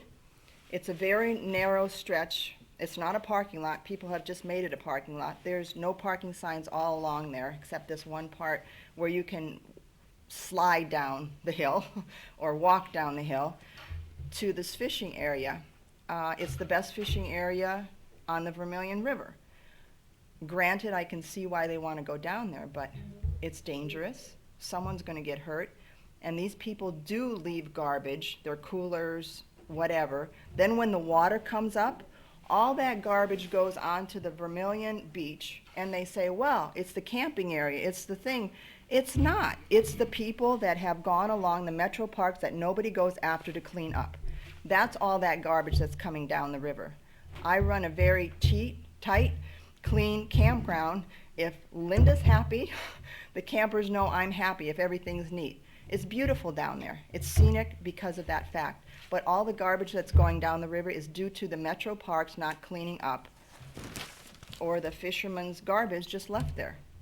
So people do get hurt. We're a taxi service. We need restrooms down there, not our restrooms. And that's all I have to say. Thank you, Linda. Shirley Johnson. Shirley R. Johnson, Oberlin. Originally, I had only intended to remind you that you have minutes and a tape, I hope, of what and why you decided to pass this resolution or whatever it is 3 years ago. But having listened to all these folks, I want to say they really have done, sounds like they really have done their homework. And it's again a reminder of how important public records are and notification of meetings and those kinds of things that the Sunshine Law requires. But it requires them of state agencies that they're referring to. I'm not sure. It means I'm going to have to do some more homework myself. But I think it's very important, actually, what they're saying in terms of citizen participation, transparency, and democracy. Thank you, Shirley. Mr. Ennis, do you have a final comment regarding interpretation of Ohio Revised Code and its application here today? Well, again, I just want to comment our original resolution. I think the intent behind that resolution, it does not recommend or support the designation, but the intent was to indicate our support of the local authorities and the local residents in order to help them keep their river preserved. And the only thing the county would have to do would be to work in cooperation with them. And if the local authorities do not wish to have this river designated, I don't know what role the county would actually play in the thing. I mean, they are right. It is an odd statute. It really only says that ODNR has to give notice to the local government. It does not indicate that they need to have the approval of the local government, nor does it indicate that the local governments can veto what they do. But I would agree with Mr. Boos, probably the input of the local governments does have some effect, although I think the statements and the presentations of the citizens here is probably as dramatic and persuasive as anything anybody else can do.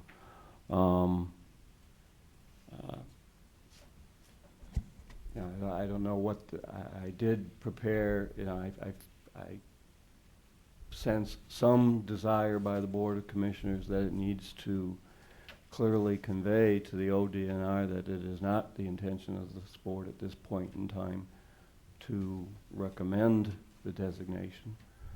On the other hand, I get some sense, you know, that we don't want to be passing one resolution and then rescinding it and then passing another resolution and going back and forth without knowing completely what's happening. But I mean, we can. You know, we already have done the study, so I don't see any sense in rescinding the first part of it. That's a done thing. If you want to rescind the second part or modify it, I jotted out some language which would be a clarification of that resolution if that's some compromise the commissioners are looking to do. Can you read that, what it would sound like? I wrote this out at the beginning of the discussions, but and I did this with in mind that Commissioner Kalo said, you know, you didn't feel like rescinding at this point until we got more information, but. And I still feel that way, Jerry. Okay. No offense, but I'd like to, if I would have had some ahead of time on this, I could have spent some time on the questions, but not getting it until now. No, then I was going to. I can't support changing anything Okay. until I spend a week with some of the Well, I was questions we gonna might get. And suggest I'll work with this- Mr. Boos on any answers we can get to those questions, but to change something currently, I don't see. Okay. I can't do it haphazardly, like I spent the 2-3 hours at their public meeting, we did the presentation here, we did the resolution. Now to rescind at the, you know, last hour, I don't see that without getting some questions answered. Okay. Well, then I just kind of put this together as some kind of a compromise, something we could do immediately until we got more information. And if you want me to just read it and then we can go from there. It would be it resolved that the Board of Commissioners wish to clarify resolution number 07743. The resolution authorizes a study but does not recommend the designation of the Vermilion River as a scenic river. Rather, Section 2 was intended to demonstrate the board's willingness to cooperate with local authorities and landowners adjacent to the river by making available county departments to assist local efforts for preservation. That way it clarifies our only intent was to assist townships or the metro parks or any other local authorities that were doing something, and then we could devote the county departments to help them. But it, I think, sort of clarifies that it is not our intention to say this river should be designated against the wishes of the local people. And then if we get more information later on and you get to the point that you do officially want to rescind it, you can do that a little bit later. That's just a suggested compromise thing if we're stuck I like here. it, but I think there's a couple other people that would like to speak before we make a decision. We also have some other business to conduct today, so if you could be brief, I'd appreciate it. I plan on being brief, and let him go first.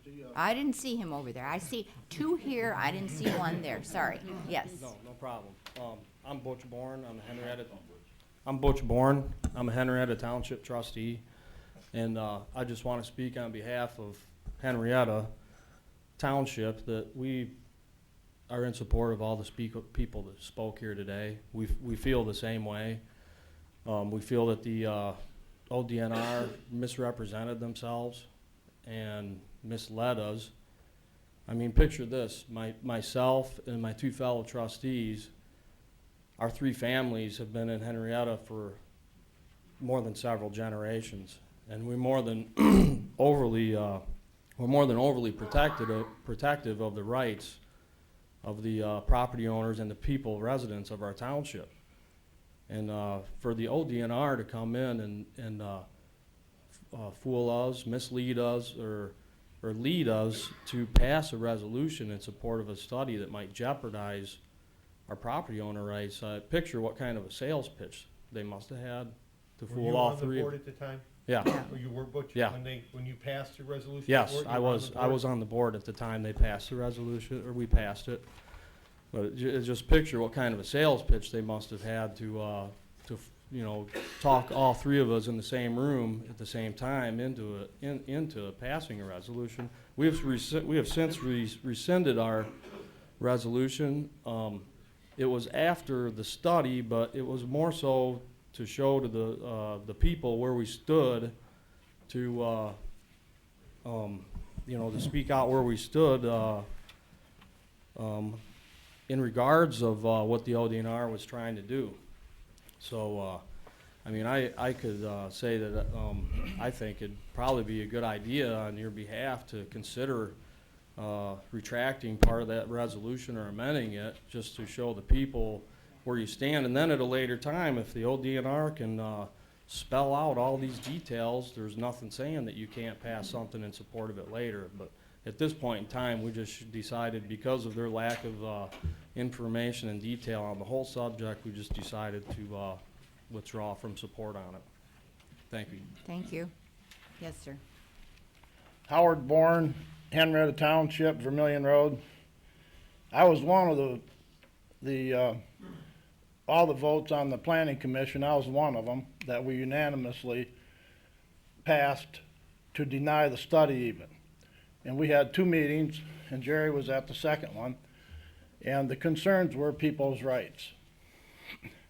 And the reason it came up was because there's an issue in central Ohio, Darby Creek, which is it's really a large watershed that feeds into the Olentangy. A number of years back, probably about 15.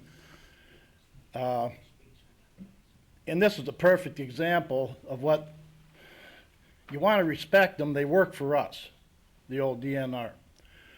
But Mr. Logan at Vermillion the other night, when the subject came up, he said, no, that's a completely different situation. And it's like, I have customers and people I do business with and people that own land there that was telling me 15 years ago about the Darby Creek thing. And they were unanimously, like landowners here, opposed to it. The other 14 that are designated, I don't know how they got designated. But if it was by this one quick meeting thing, then I know how they probably got in. Everybody's been fooled from time to time. And all our government bodies in the county that were, they come and put their slideshow on for and talk their smooth talk, which they're good.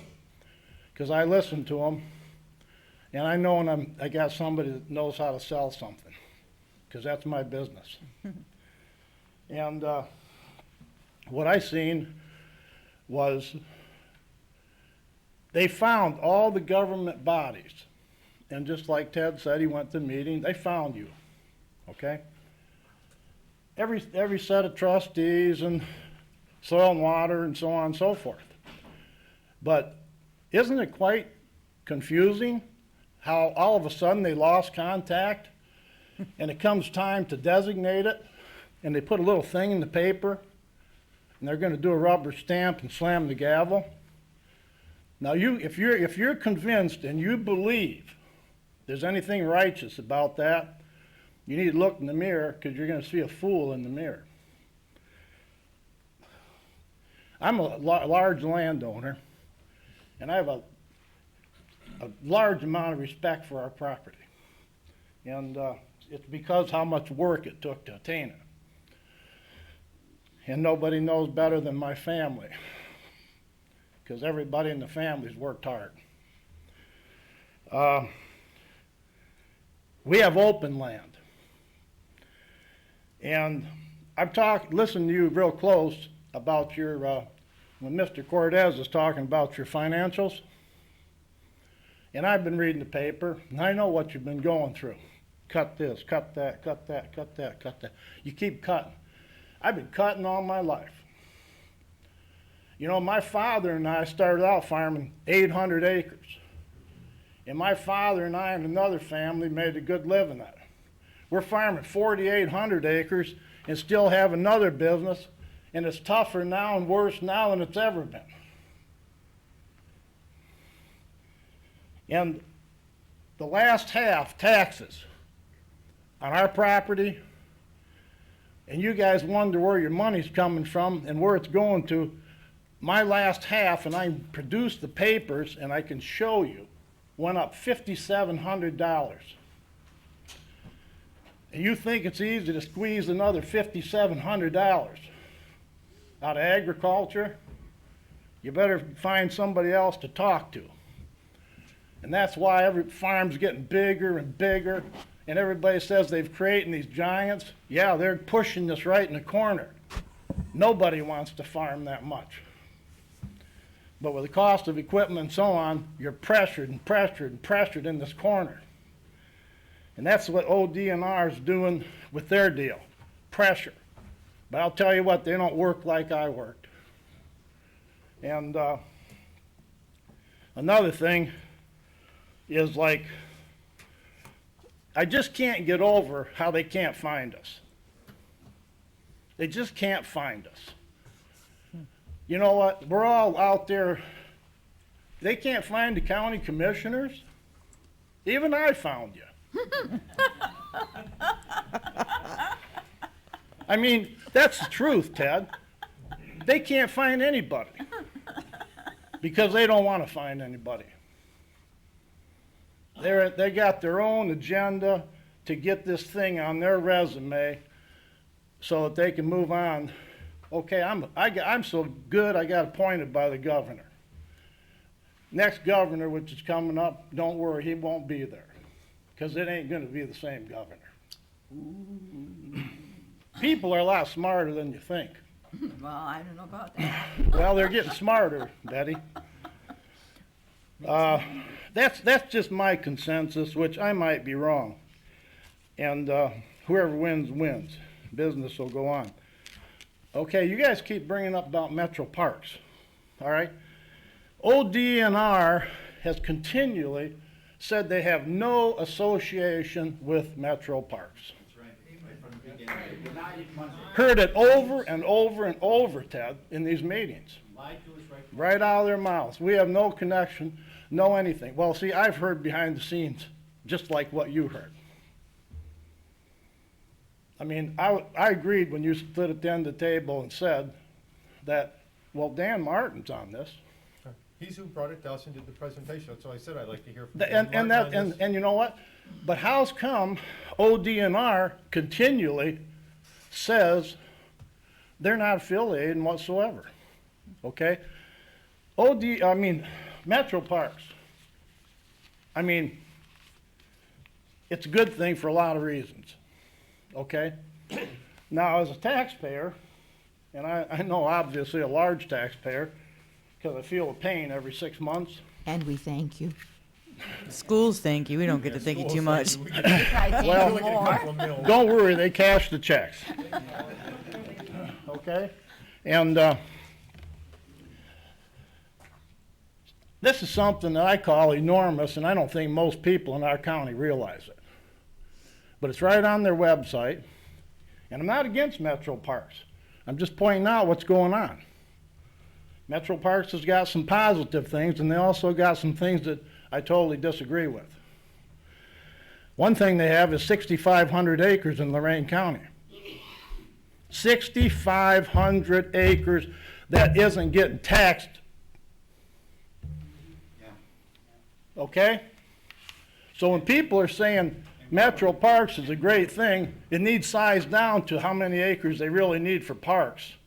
And then put the land back to somebody that will pay tax on it, like I do.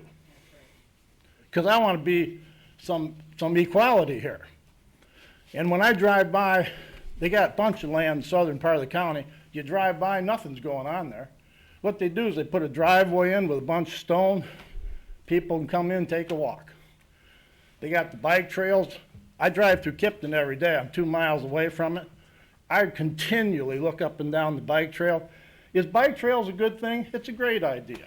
I love that bike trail. Betty, you hear what I'm saying? It's beautiful, it's wonderful. You can walk through the country, ride your bike through the country. I'm not denouncing it. I'm just saying, if you'd come out and go down 511 and look both ways, every time you go, all of a sudden you're going to realize there's never anybody here. Maybe on Sundays, Saturdays. And it's like, what do we got? 1% of the people enjoying this stuff? More than that. Well, I mean, 10, 5? I mean, Betty, however it is, I'm not saying, did you hear me say I hate it? No. It's a beautiful thing. It's a great idea.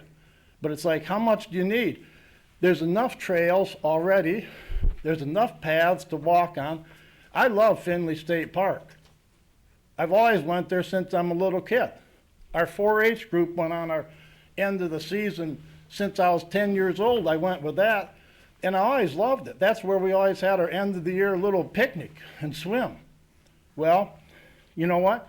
I have never, to this day, including 2 or 3 times last summer, driven in Findlay State Park where there wasn't room for everybody that wanted to come.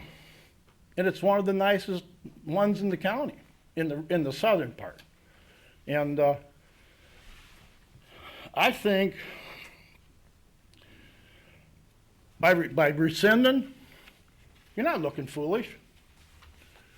I think what you're going to do is look very intelligent, because them landowners all up and down that river deserve the respect. And the county commissioners, they've had a lot of mud thrown at them over the last couple years. And it's like, if you don't realize it, I'll just tell you right out here in the meeting. And you know what? I'm married, Howard. I get stuff thrown at me all the time. I understand what you mean, Ted, but I'm just saying. He has 2 wives here in addition to the one he has at home. I don't get a word in edgewise, Howard. But what I'm asking you for is a way to do a good thing, a positive thing. So Howard, can I respond? Because I'm the one who's been doing a lot of the talk. I'm not against rescinding it. I would like to spend a week to find more information, because I never got anything sent to me ahead of time. It's kind of hard to ask an official who spent time doing something. I think, considering, Ted, what you've heard today, and it's not like you've never seen Terry Booth before. You know he's not going to come to your meeting and lie to you. No, I'm not concerned about that. I think Terry has the same concerns I have, good, bad, or otherwise. And all I'm saying is, I think that waiting another week, another day, whatever you want to say, it's not something that's necessary. You already know. It's been evaluated. You're an intelligent man. One of you guys have said that since I got elected. Well, we'll take a vote on that. No, I don't think we want to do that. I think you're capable of, my father taught me a long time ago, sometimes you're going to have to change your mind, because it's just not going to fly. And being a German heritage, sometimes it's a little bit hard, because everybody that was behind me, they were pretty bullheaded and stubborn. So I got a little of that in me. And but I do know how to change my mind and give up. And I'm not asking you to give up. That's the word I used. Just give up at this moment, because you can still go on and change and do something else. But at this moment right now, the right thing for you to do is to rescind this at this time. And I'll tell you the reason. It's not like with an idle thought. There are meetings coming up. And these meetings are going to be backed and supported by landowners and people in this area, up and down this river. They will be there. When is the next scheduled meeting? May 5th, May 27th, 7 to 9. and a June meeting. And Down the lake at the community clubhouse, the light cabin. And all I'm saying is, they need more messages, because you know what they're doing? Like, I'm always been a handshake type of deal guy, and look a guy in the eye and stick to my word. Now, some people can't look you in the eye because they're always planning some deceitful thing. They're not looking for extra play, Ted. They're positively not because all the action's been absolutely negative. And they don't need any more than they already have. But what I wanted to say is, I can't recall who asked the question. It might have been Barb. Pinned them down on why it wasn't changed, why it wasn't listed. And all they did is all four of them, they kept looking at each other, and nobody wanted to answer the question. And I was watching them closely. Finally, after they whispered amongst themselves, Bob Gable spoke up and said, well, we have another portal, and we have another spot, and we have this, and we have that, and I believe it's listed over here. And it has nothing to do with what's going on or Scenic River, and it's posted someplace where you don't even find it. Am I telling it correct? And they were under the pressure, and they finally decided, because everybody's saying, answer, why? And they said, see, first of all, what happened, Ted, is they lied, and they said it was posted. But you know what?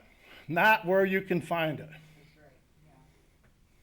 Now, The general perception is the public still agrees and everybody's behind it. If you read that website, it's a consensus that agrees with them, and that's not the case now. They don't want that perception to become public.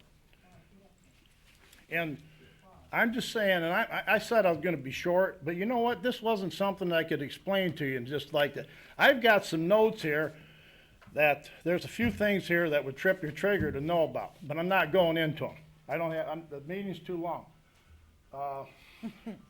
At the very least, if you don't rescind the whole thing, you should at least rescind anything to do with designated at this time.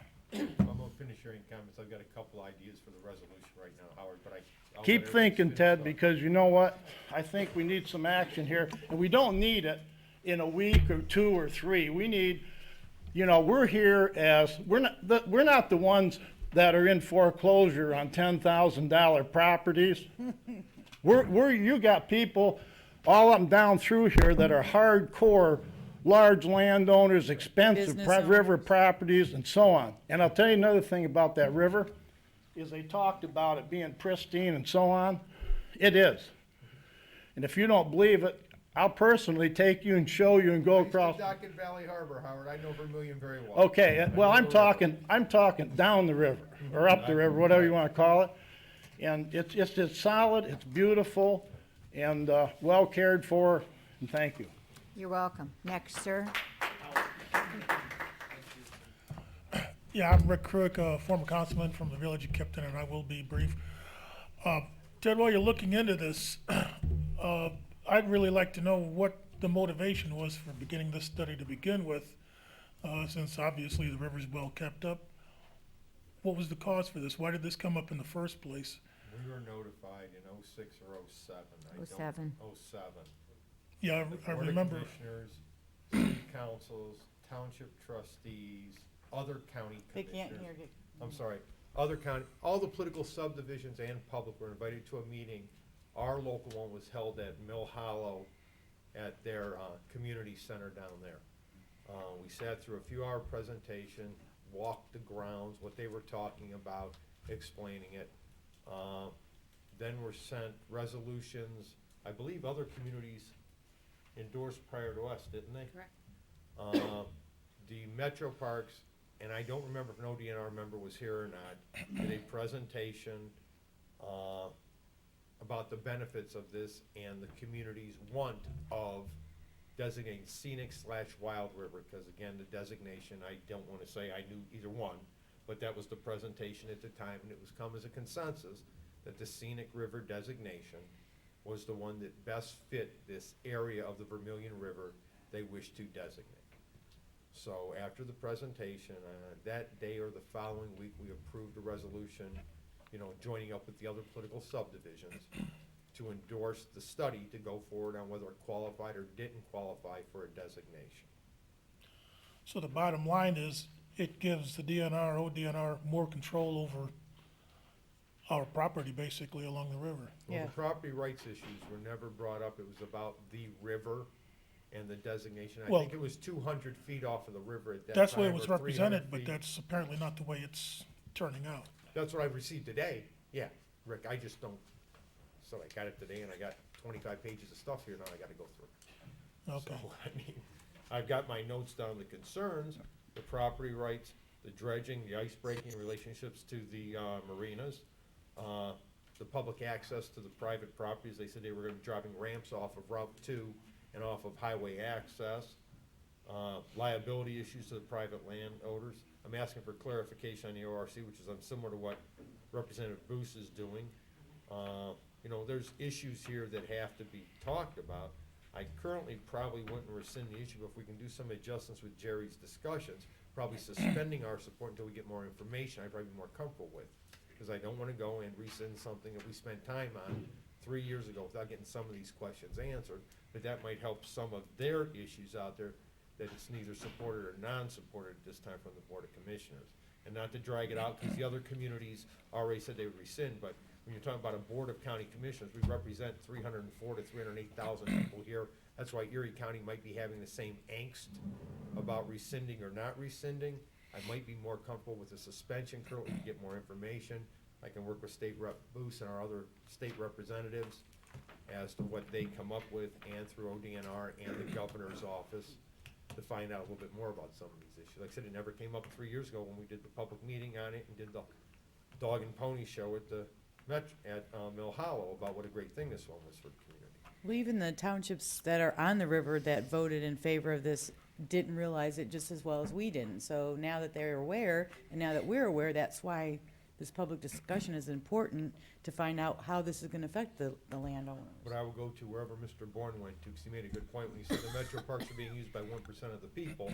At 300,000 people, we've got 20 residents here, so I'd like to get some more information, because I wasn't notified ahead of time, is my only concern.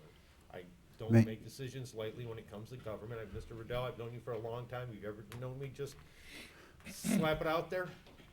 We respect that. We're not asking you to stick your neck on a block, Well, it's but not sticking my neck on the block, just doing the right thing at this point. we have two issues that we're dealing with, and to help you, perhaps, we have Commissioner Adelman from Huron County Commissioners very well. that have tabled this, and they're not interested in it, and they're supporting us. And They tabled or rescinded? they have tabled it and have not approved it and have no plans of approving it, and have sent ODNR indication of that officially. Mr. Adelman. And he sent that, and he said we can use his name and we can confidently state that. In addition, we're only 1 week from tonight, from the meeting. We're looking for some affirmation, and it sounds as though in your reason, and I agree with, you may be willing to amend this to add some at least tentative support to what we're telling you until you can Correct. verify it. And that would be very helpful, because we're working against time. They have no obligation to not rubber stamp this for anybody. And we're only holding them off because so many people are only just becoming aware of the ramifications or And that's potential. why I asked when the meeting was May 5th. which Yes, is next 1 week so- from tonight. Correct. Or not, We'd like to have all the commissioners come to that meeting. Be appreciative. I'll just finish up. Kipton voted to rescind that last month at the regular meeting. And I was kind of like you, I was wondering what, the big problem was. After listening to all the arguments that I've heard, I think it was a good idea. So. Did you look into any of these issues that came up, Rick? Did you check? Pardon me? Did you check revised code or check with the state on ODNR? Did you get any answers to some of these questions or clarification on what their concerns are? No, I just came to the meeting here to listen to see what, the views and things were, Oh, because okay. the All right. I laws. just asked if you had something I didn't have, that's what I was asking. No, no, no. No, I'm a little well, that's another story. Right. Thanks. Hi, my name is Barbara Ramirez. I'm from 424 Overlook Road, Vermillion. Okay. I always have a problem with these. I'd just like to say, you say that you'd like to get some more information, you'd like to talk to ODNR. I'm gonna tell you right now that they've been very deceptive. They've been misleading people in a lot of different ways, right down to outright lying, okay? At the meeting the other night, it's been brought up several times, that they, in this Ohio Revised Code 1547.81, it does state in there that they have the right to take people's property. That has been brought up. I've had a couple attorneys look at this. They agree with that. They go, yes, this does give them the right. If they want to confiscate people's property, they can do it, according to this Ohio Revised Code. Now, Sean Logan stood up the other night. He denied that. He said this can't affect people's private property rights, which, of course, if you don't have any property, then it wouldn't affect your rights. But it does give the state permission to outright take your property from you if they want it.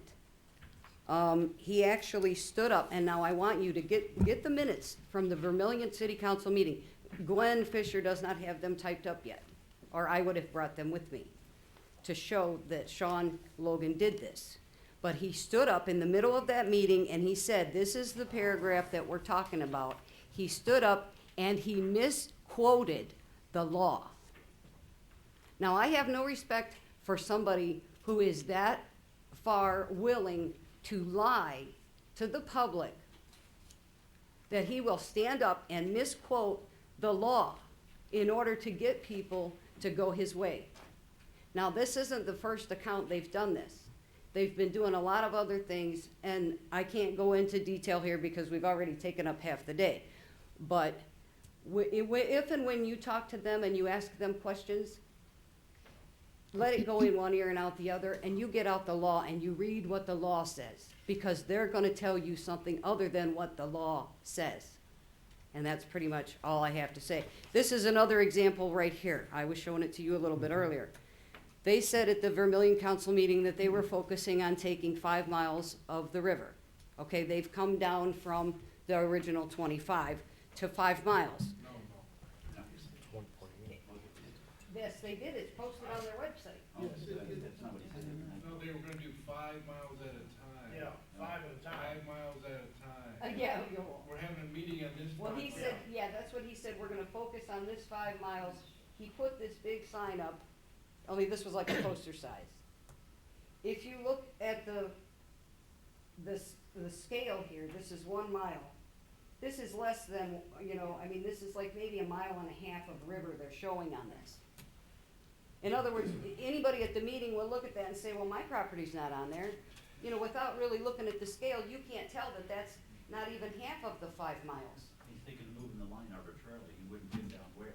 Yeah, he refused to give anybody an answer on where he even wanted to start the designated area. And they tried and tried and tried to get him to do it, and he absolutely refused.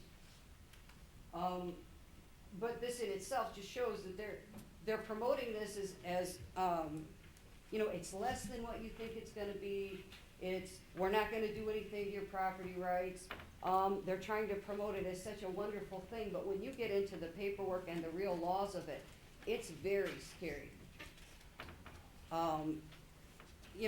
And like others have said, they might not take people's property right now, but the fact of the matter is they could do it in the future, and they have the legal right to do so if this isn't stopped.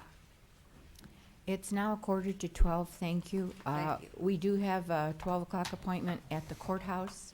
I got things to work on yet. And we're not done. We have a, May I make one real brief statement, just for How brief? clarification? how brief? 15 seconds. Go. The study and the studiers didn't know that Vermillion City extends out to North Ridge Road and half of the river belongs to Brownhelm Township. They don't even know what the city has home rule over, and they had the line way down there. Their study was not very complete.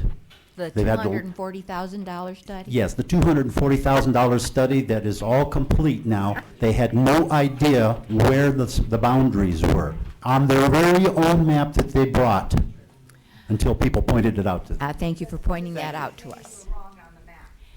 At any rate, now we have 12 minutes. And I think that we intend to go to the... Jerry, I don't I'm know. sorry, I've got sir. things yet. Excuse me, Well, Commissioner. I'm not trying to We're still under her conclude the comments. meeting. We're trying to go over her we're still doing her comments. I have a long It's been the comment longest section today. comments I've ever been through. You're not going to talk next week because of this. Sorry, I'll refrain from next week's comments. Jerry, I made a suggestion. Can you redo the resolution with a suspension of our support versus a rescinding of legally? Do you understand where I'm getting at? Can you give me some language to that degree that I might be able to chew up a little bit here?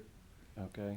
Are you talking about the entire resolution, or? No, section 2. Section Okay. 2.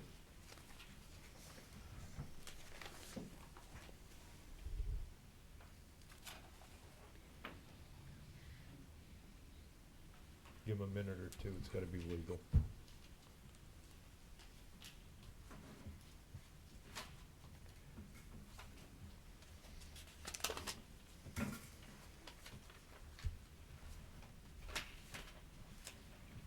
Get the email that you sent to us about this issue. I gave that's what Ted has. Do you have the email from Teresa? Which email? The email that she sent to us? And that stuff I just gave you this morning, that's got all my stuff. I know. Or I was going Okay, through the resolution. how does this sound? Wait a second. Board of Commissioners wish to clarify resolution number 07743. The resolution authorized a study but did not recommend the designation of Vermilion River as a scenic river. Rather, Section 2 was intended to demonstrate the board's willingness to cooperate with local authorities and landowners adjacent to the river while protecting individual property rights by making available county departments to assist local efforts for preservation. In view of the meetings that ODNR is having in the forthcoming weeks, and the Commissioner's desire to find further information, the Commissioners move to suspend Section 2 of Resolution 07743 until further consideration by the board. I'll move for that. I'll second. Anything further? Mr. Kayla? Aye. Ms. Blair? Aye. Ms. Kowski? Aye. Okay, thank you, Jerry. Are you about done, Any Madam more comments, Commissioner? Commissioner? Nope, thank you. Commissioner, do we know when this meeting is next week? May May 5th 5th. from 7 to 9 at the VOL Community Center. Okay. Okay. Got it. For your information, they have 2 additional meetings. May the 27th at Firelands Boy Scout Camp 79, and June the 8th at Firelands High School from 7 to 9. Okay. Thank you. very much. Don't you guys want to stick around for Ted's comments? He's a very bright man, and we appreciate it. They took a vote. Yeah, flattery will get you nowhere. Excuse me? Guys, excuse We me, we're still have a still meet- holding our meeting. we still have a Excuse me, meeting we're still going. If holding you our want to meeting. talk, please go out in the hallway. Who wants copies? Okay, Sean, we still have to our meeting. We're not done yet. sorry. He was gonna give petitions. Okay, well, yeah, we still got our meeting to finish and we've got other commitments yet. Okay, Go we have ahead, Ted's Ted. now? Yep. Okay, thank you very much. Okay, where's the week been? Stuck in the river. Mr. Cordez, in relationship to Teletech, you said we had some news coming in an email because I've been working, as you were working with the WIA people.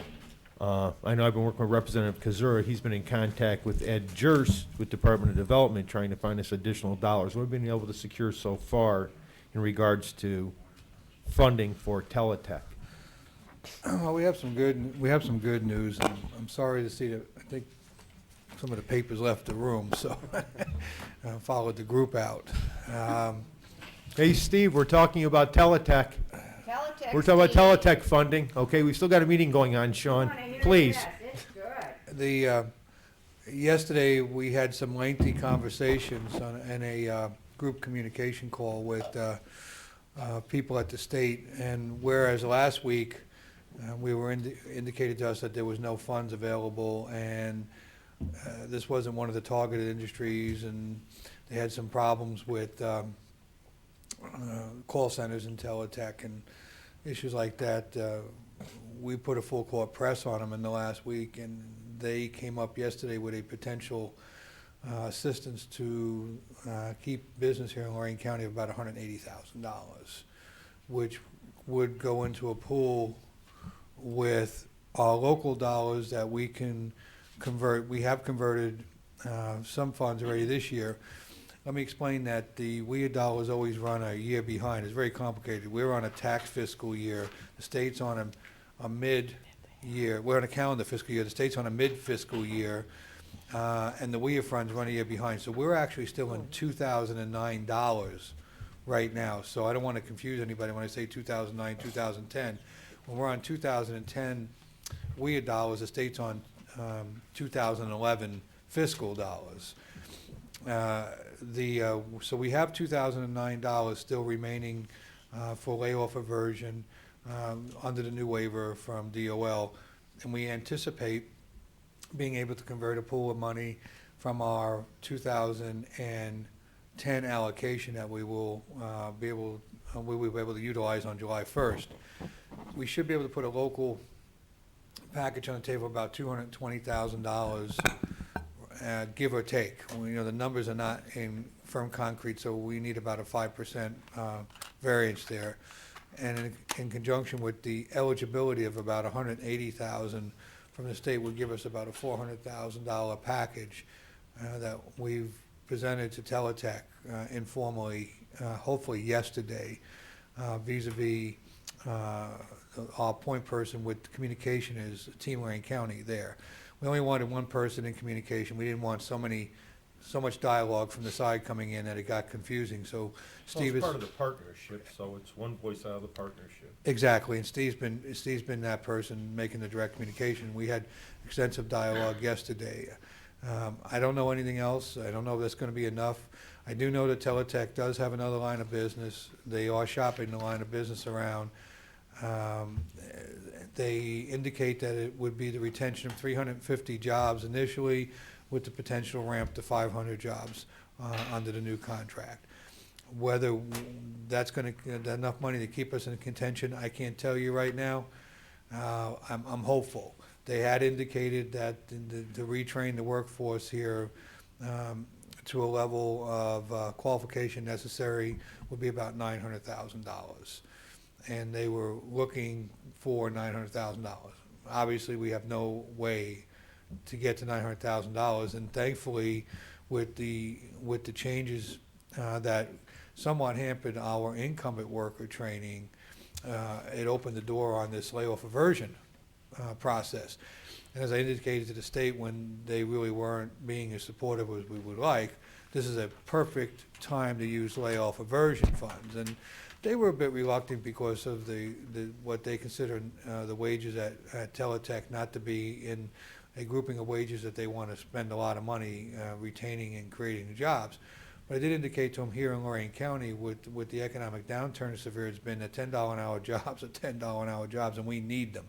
We got to retain them, and we got to be out there in front of that and hoping for more opportunities to develop in the future. But right now we're concerned with those people that are being laid off. I also pointed out how much it was going to cost if all those folks were laid off with regard to our WIA dollars and the state unemployment funds and so forth.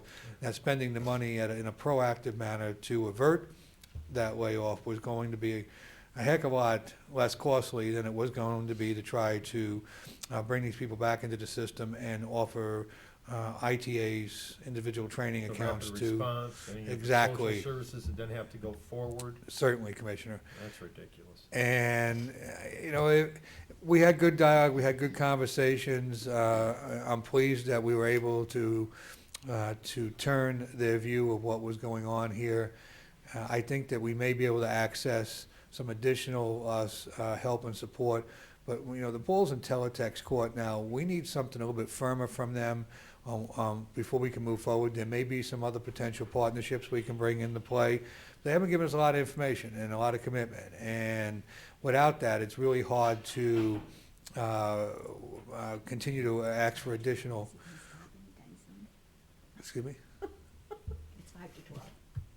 almost done.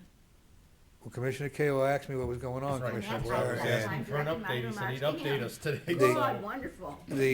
and so hopefully we'll hear from them later in the week. I don't know that they're going to commit to us later in the week, but I want to hear some firmness with regard to any additional, issues that we can work on to retain those jobs here in Lorain County. That's So good news. I need to take this opportunity to also tell you something negative that's happened at the same time we were working on this. You do need to hear this, Commissioner, okay? It's significant. It's going to have a profound impact right now if we don't get it changed. We late last week, received what looks like is going to be our allocation for our WIA dollars for the 2010 program year. And while the state was cut, I believe overall in the aggregate about 10%, we saw that coming, and we've been gearing our programming toward that. Across the board, Lorain County took a 30% cut, 27.8%. Mr. Booth, you represent part of our county. Okay, and this is simply unacceptable and irresponsible, given that the counties that were experiencing more significant economic deterioration than others were told that they would not be cut as significantly and would be given additional support. The biggest problem is where the most reduction in funding was, and that is in our dislocated worker funds, which have the most flexibility that can be used without regard to socioeconomic. Can you pause for 1 second? ma'am. Sherry's willing to run across the street for us and. Sure, that's Do fine. you have the proclamation? Yes. It's over there to the right. Yeah, there's two of them. That's not it? I don't know. Yes.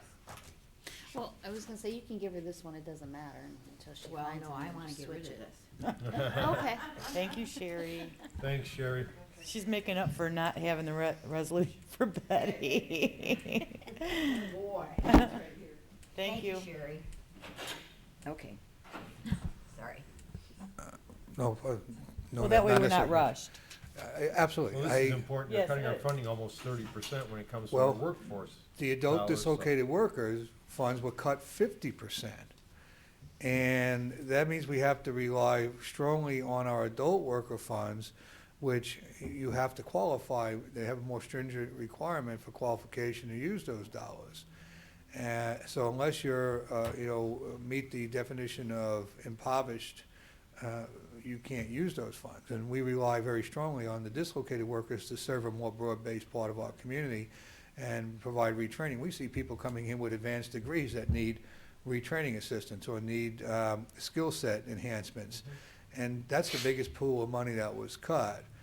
And that's going to be very, very difficult for us to maintain the programming that we have in place right now and move forward. So I spoke with all of our strong, bigger partners with the Growth Partnership yesterday, and I'm talking to you now, and we're going to start a full-fledged assault on that problem as soon as we solve the Tie you teletech into that. We issues. just got done with the workforce issue where we had the seminar in Columbus with the CCAO. So if you can forward that, I'll send it down because we have an update meeting May 17th on the white paper we're putting together. Great. So if you can give me those numbers, I'll add that. And I'm sure every other county's got issues to some degree. Some probably got more money though. If they cut us 30, somebody probably got 15 or 20 Well, increases. the problem, Commissioner, is they're concentrating a lot, and you spoke to me after the meeting and how well you thought it went with CCO.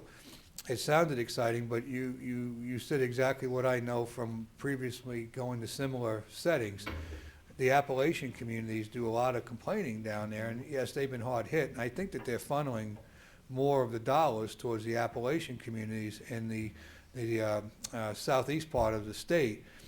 And while I feel for those people, I also think we have a responsibility to take care of our people here.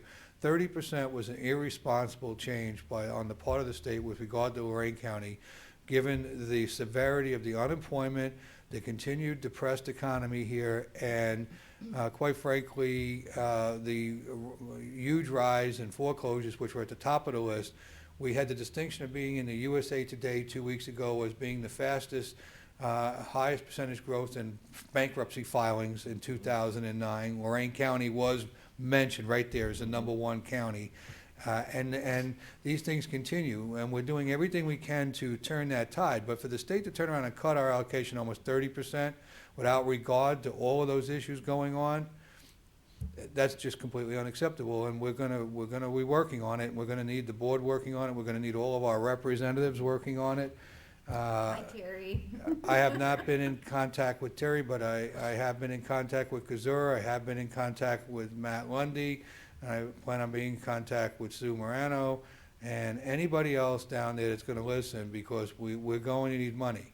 Now, what the state told me after I made the initial, what I'm going to call the initial complaint phone call of "you must be kidding me" kind of phone call, they said they applied for emergency funding, a grant out of Washington, to cover the shortfalls that they know they're going to have around the state. They've asked right now for about $36 million of additional emergency allocation.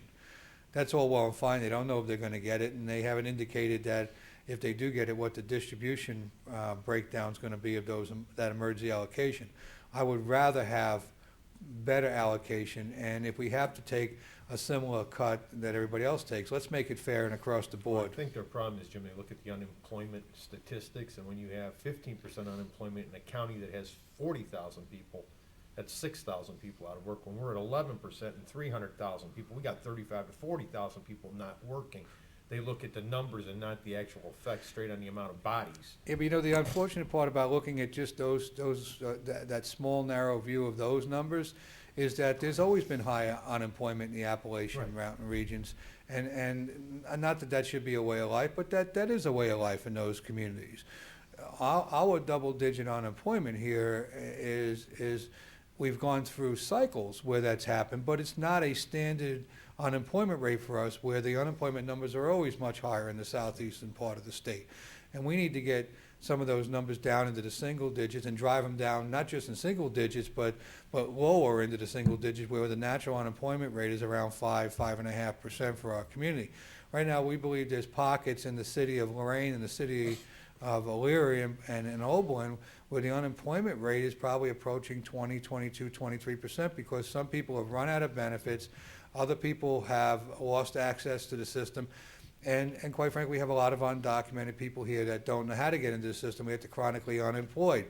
You know, there are pockets of disparity that are going on in this community that are huge. Even though we see a good growth along our eastern border with Cuyahoga, and we see a lot of affluent things happening, that is not reflective of this community as a whole, and with some of our older urbanized areas.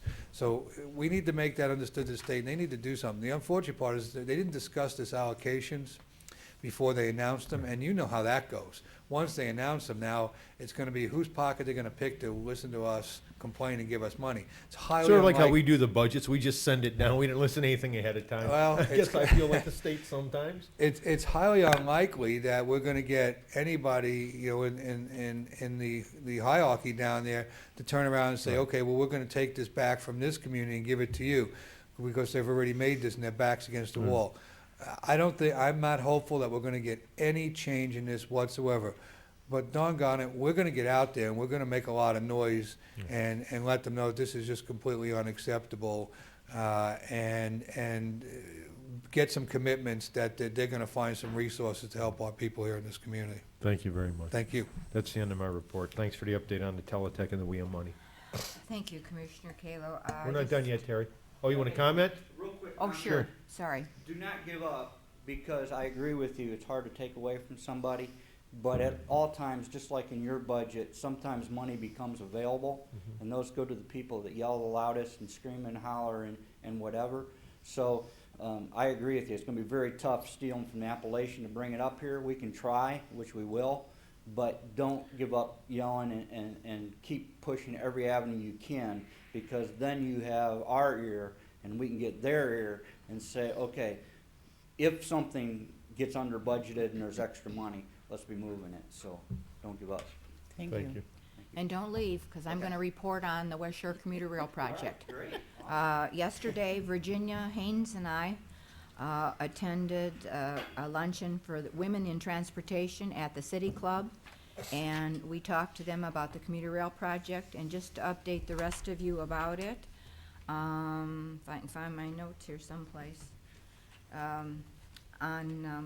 Pam Novak has input all the information that Richard Denty has given to her about this project. It's ready to file with the FTA as soon as we get the okay from NOACA for the work program, which we anticipate will be forthcoming on May 14th. I sent you that email, so we need the action on the plan and a letter of support from them. So all those things together should be forwarded on May 14th to the FTA for their approval. And this is to go for the earmark that Betty Sutton has got for us. And so then we should finally be on a roll. And this was really interesting yesterday. I walked into the luncheon and there were the 3 representatives from Parsons Sprinkerhoff who are our consultants on this project. So I had them answer some questions. There you go. So it was very, very interesting, very good. And I asked for a letter of support from those people, and it wasn't just women there, but they were a lot of gentlemen there too. It's a good presentation. That's my report, thank you. You have a question? Do you have a letter of support from us? I think you should. I'll From- check to make sure from my office, I- support for that project. Well, you I'll double check to make sure. we'd sure love to have one. I think we already have, but in case we haven't, I'll double. You could update it. Yeah, okay, that's good. Thanks, Terry. Update it. Thank you. All right, thank you. This Saturday, at the college is a Hispanic Leadership Conference. Commissioner sent a resolution for the 15th annual board correspondence. I move the reading be waived. Second. Discussion, Ms. Blair? Aye. Mr. Kayla? Aye. Ms. Kowski? Aye. Public comment? Anybody else here want to talk? I think everybody, That's the somebody only one else that wants did to not. talk? Nothing to do with rivers, though. You waited all this time? Wait my turn. My name is Dick Conacher. I'm Columbia Township trustee, Columbia Township resident. Hey, And it's welcome. kind of late to be complaining, but when you get a letter on April 7th stating your sewer bill is going to go up 600% May 1st, there was no public information put out. Why? Carney left. I was hoping he'd stay because I was going to ask him personally, but I'm asking you people. 600% is a heck of an increase. The $9 fee you're talking about? It's not $9. You got $21 and everything. This is right from the county's office, the engineer's office. $76. It's up 600%. And 30% of the people who are in effect, like you were talking about unemployed, there's one lady that lives over in the Westfield Llamas. She makes $1,300 a month on Social Security. What's coming up May 1st, May 4th is a school levy, library levy, and now she's got to figure out where she's going to get the money if she pays a $76 sewer bill. That's just Lorain County, not counting Neosort. What was her sewer bill prior? What she was paying prior to that was $21 every 2 months. She will now be paying $76 every 2 months to Lorain County for 20 years. We She were was told there was a only paying $9 21. increase. The county is putting out, it's $76. Talk to No. Nick at the county engineer's office. Supposed to be $9. No, No, they bundled them all up. Some had higher, some had lower. it's bundled. No, it's Plum bundled Creek with Development's a couple of $123 every 2 months. Right, Say it again, please. Plum Creek off of 82, Okay. 123 every 2 months. correct. From 63. Okay. So it would be $18 for 2 months, Commissioner. It was $9 per month, so the fee would be $18 on that part, plus the improvements. that The were done. improvements and all that. Right. But to notify somebody less than 30 days ahead of time, that's not right. I mean, the communication's not there. Was there a public meeting in October like we were told, and nobody got a letter on it? We had people, I believe, I don't, there- I'm just waiting to be asked if you want me to say anything. Oh, you never wait to be asked. Just jump right in there. Go ahead. we can probably have Mr. Carney back here next Wednesday for those concerns, if you can make. That's that fine. any changes. I can't, no, I'm sorry. That's my wife's birthday, I'll get shot. Yeah. Well, Jim, can you try to help, and then if he can come back at another. I can come back the You following really need to talk to the Wednesday. engineer's office, but Yeah, you know, you waited all this time. I hate to send The, you the- off without any information. Well, I'm regard to- also here, I gotta see Jerry too. With regard to the issues out in Columbia Township, especially Plum Creek, those that were connected, we actually did Plum away Creek's with. independent, it's not connected to Neosort. Right. Well, I was gonna say Plum Creek and the, I'm trying to remember the name of the other. Westview and the West River. Right, and we abandoned some and we kept some. The rates that were in effect there didn't take into consideration the construction. The $9 that they smoothed out was across the whole district for generalized construction projects. But some of those rates went up significantly. This gentleman it. I know that Ken has been in various times told you it's only $9 Right. increase to everybody, but some of the were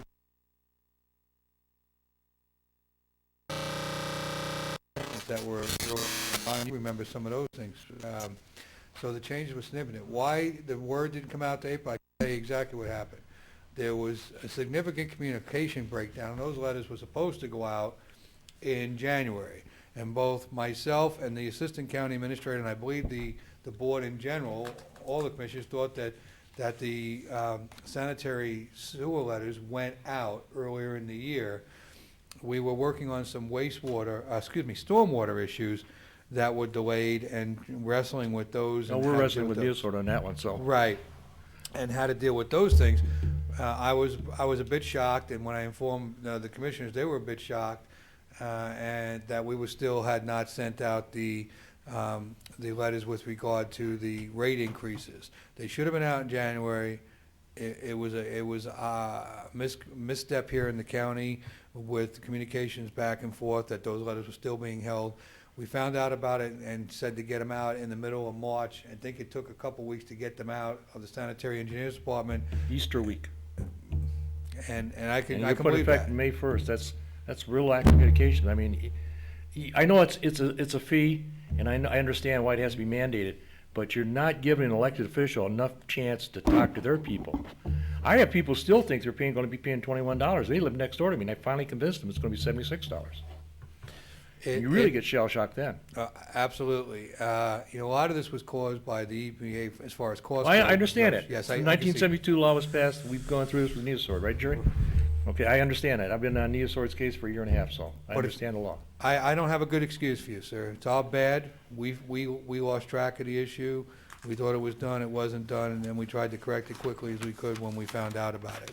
And we made sure that Mr. Carney was here at every meeting in case there was I questions was hoping, that I saw him arose. today. I was hoping to And of corner him course, you've- personally, but if he's not here, I'll bring it up to you. And that's why he's here, Right. because Lori insists. She's beating up on him. I know. But I understand the reasoning and I understand the law, but the communications was not there. You're not giving people enough chance to, like you did the people of Vermilion River today. I mean, they spent 3.5 hours on their issue, fine. Then I think we should have had the people in Carlisle, Eaton, everybody in Columbia should have had that chance too. How many people were actually at a meeting to object to it? What was that meeting that we held There was no public meeting.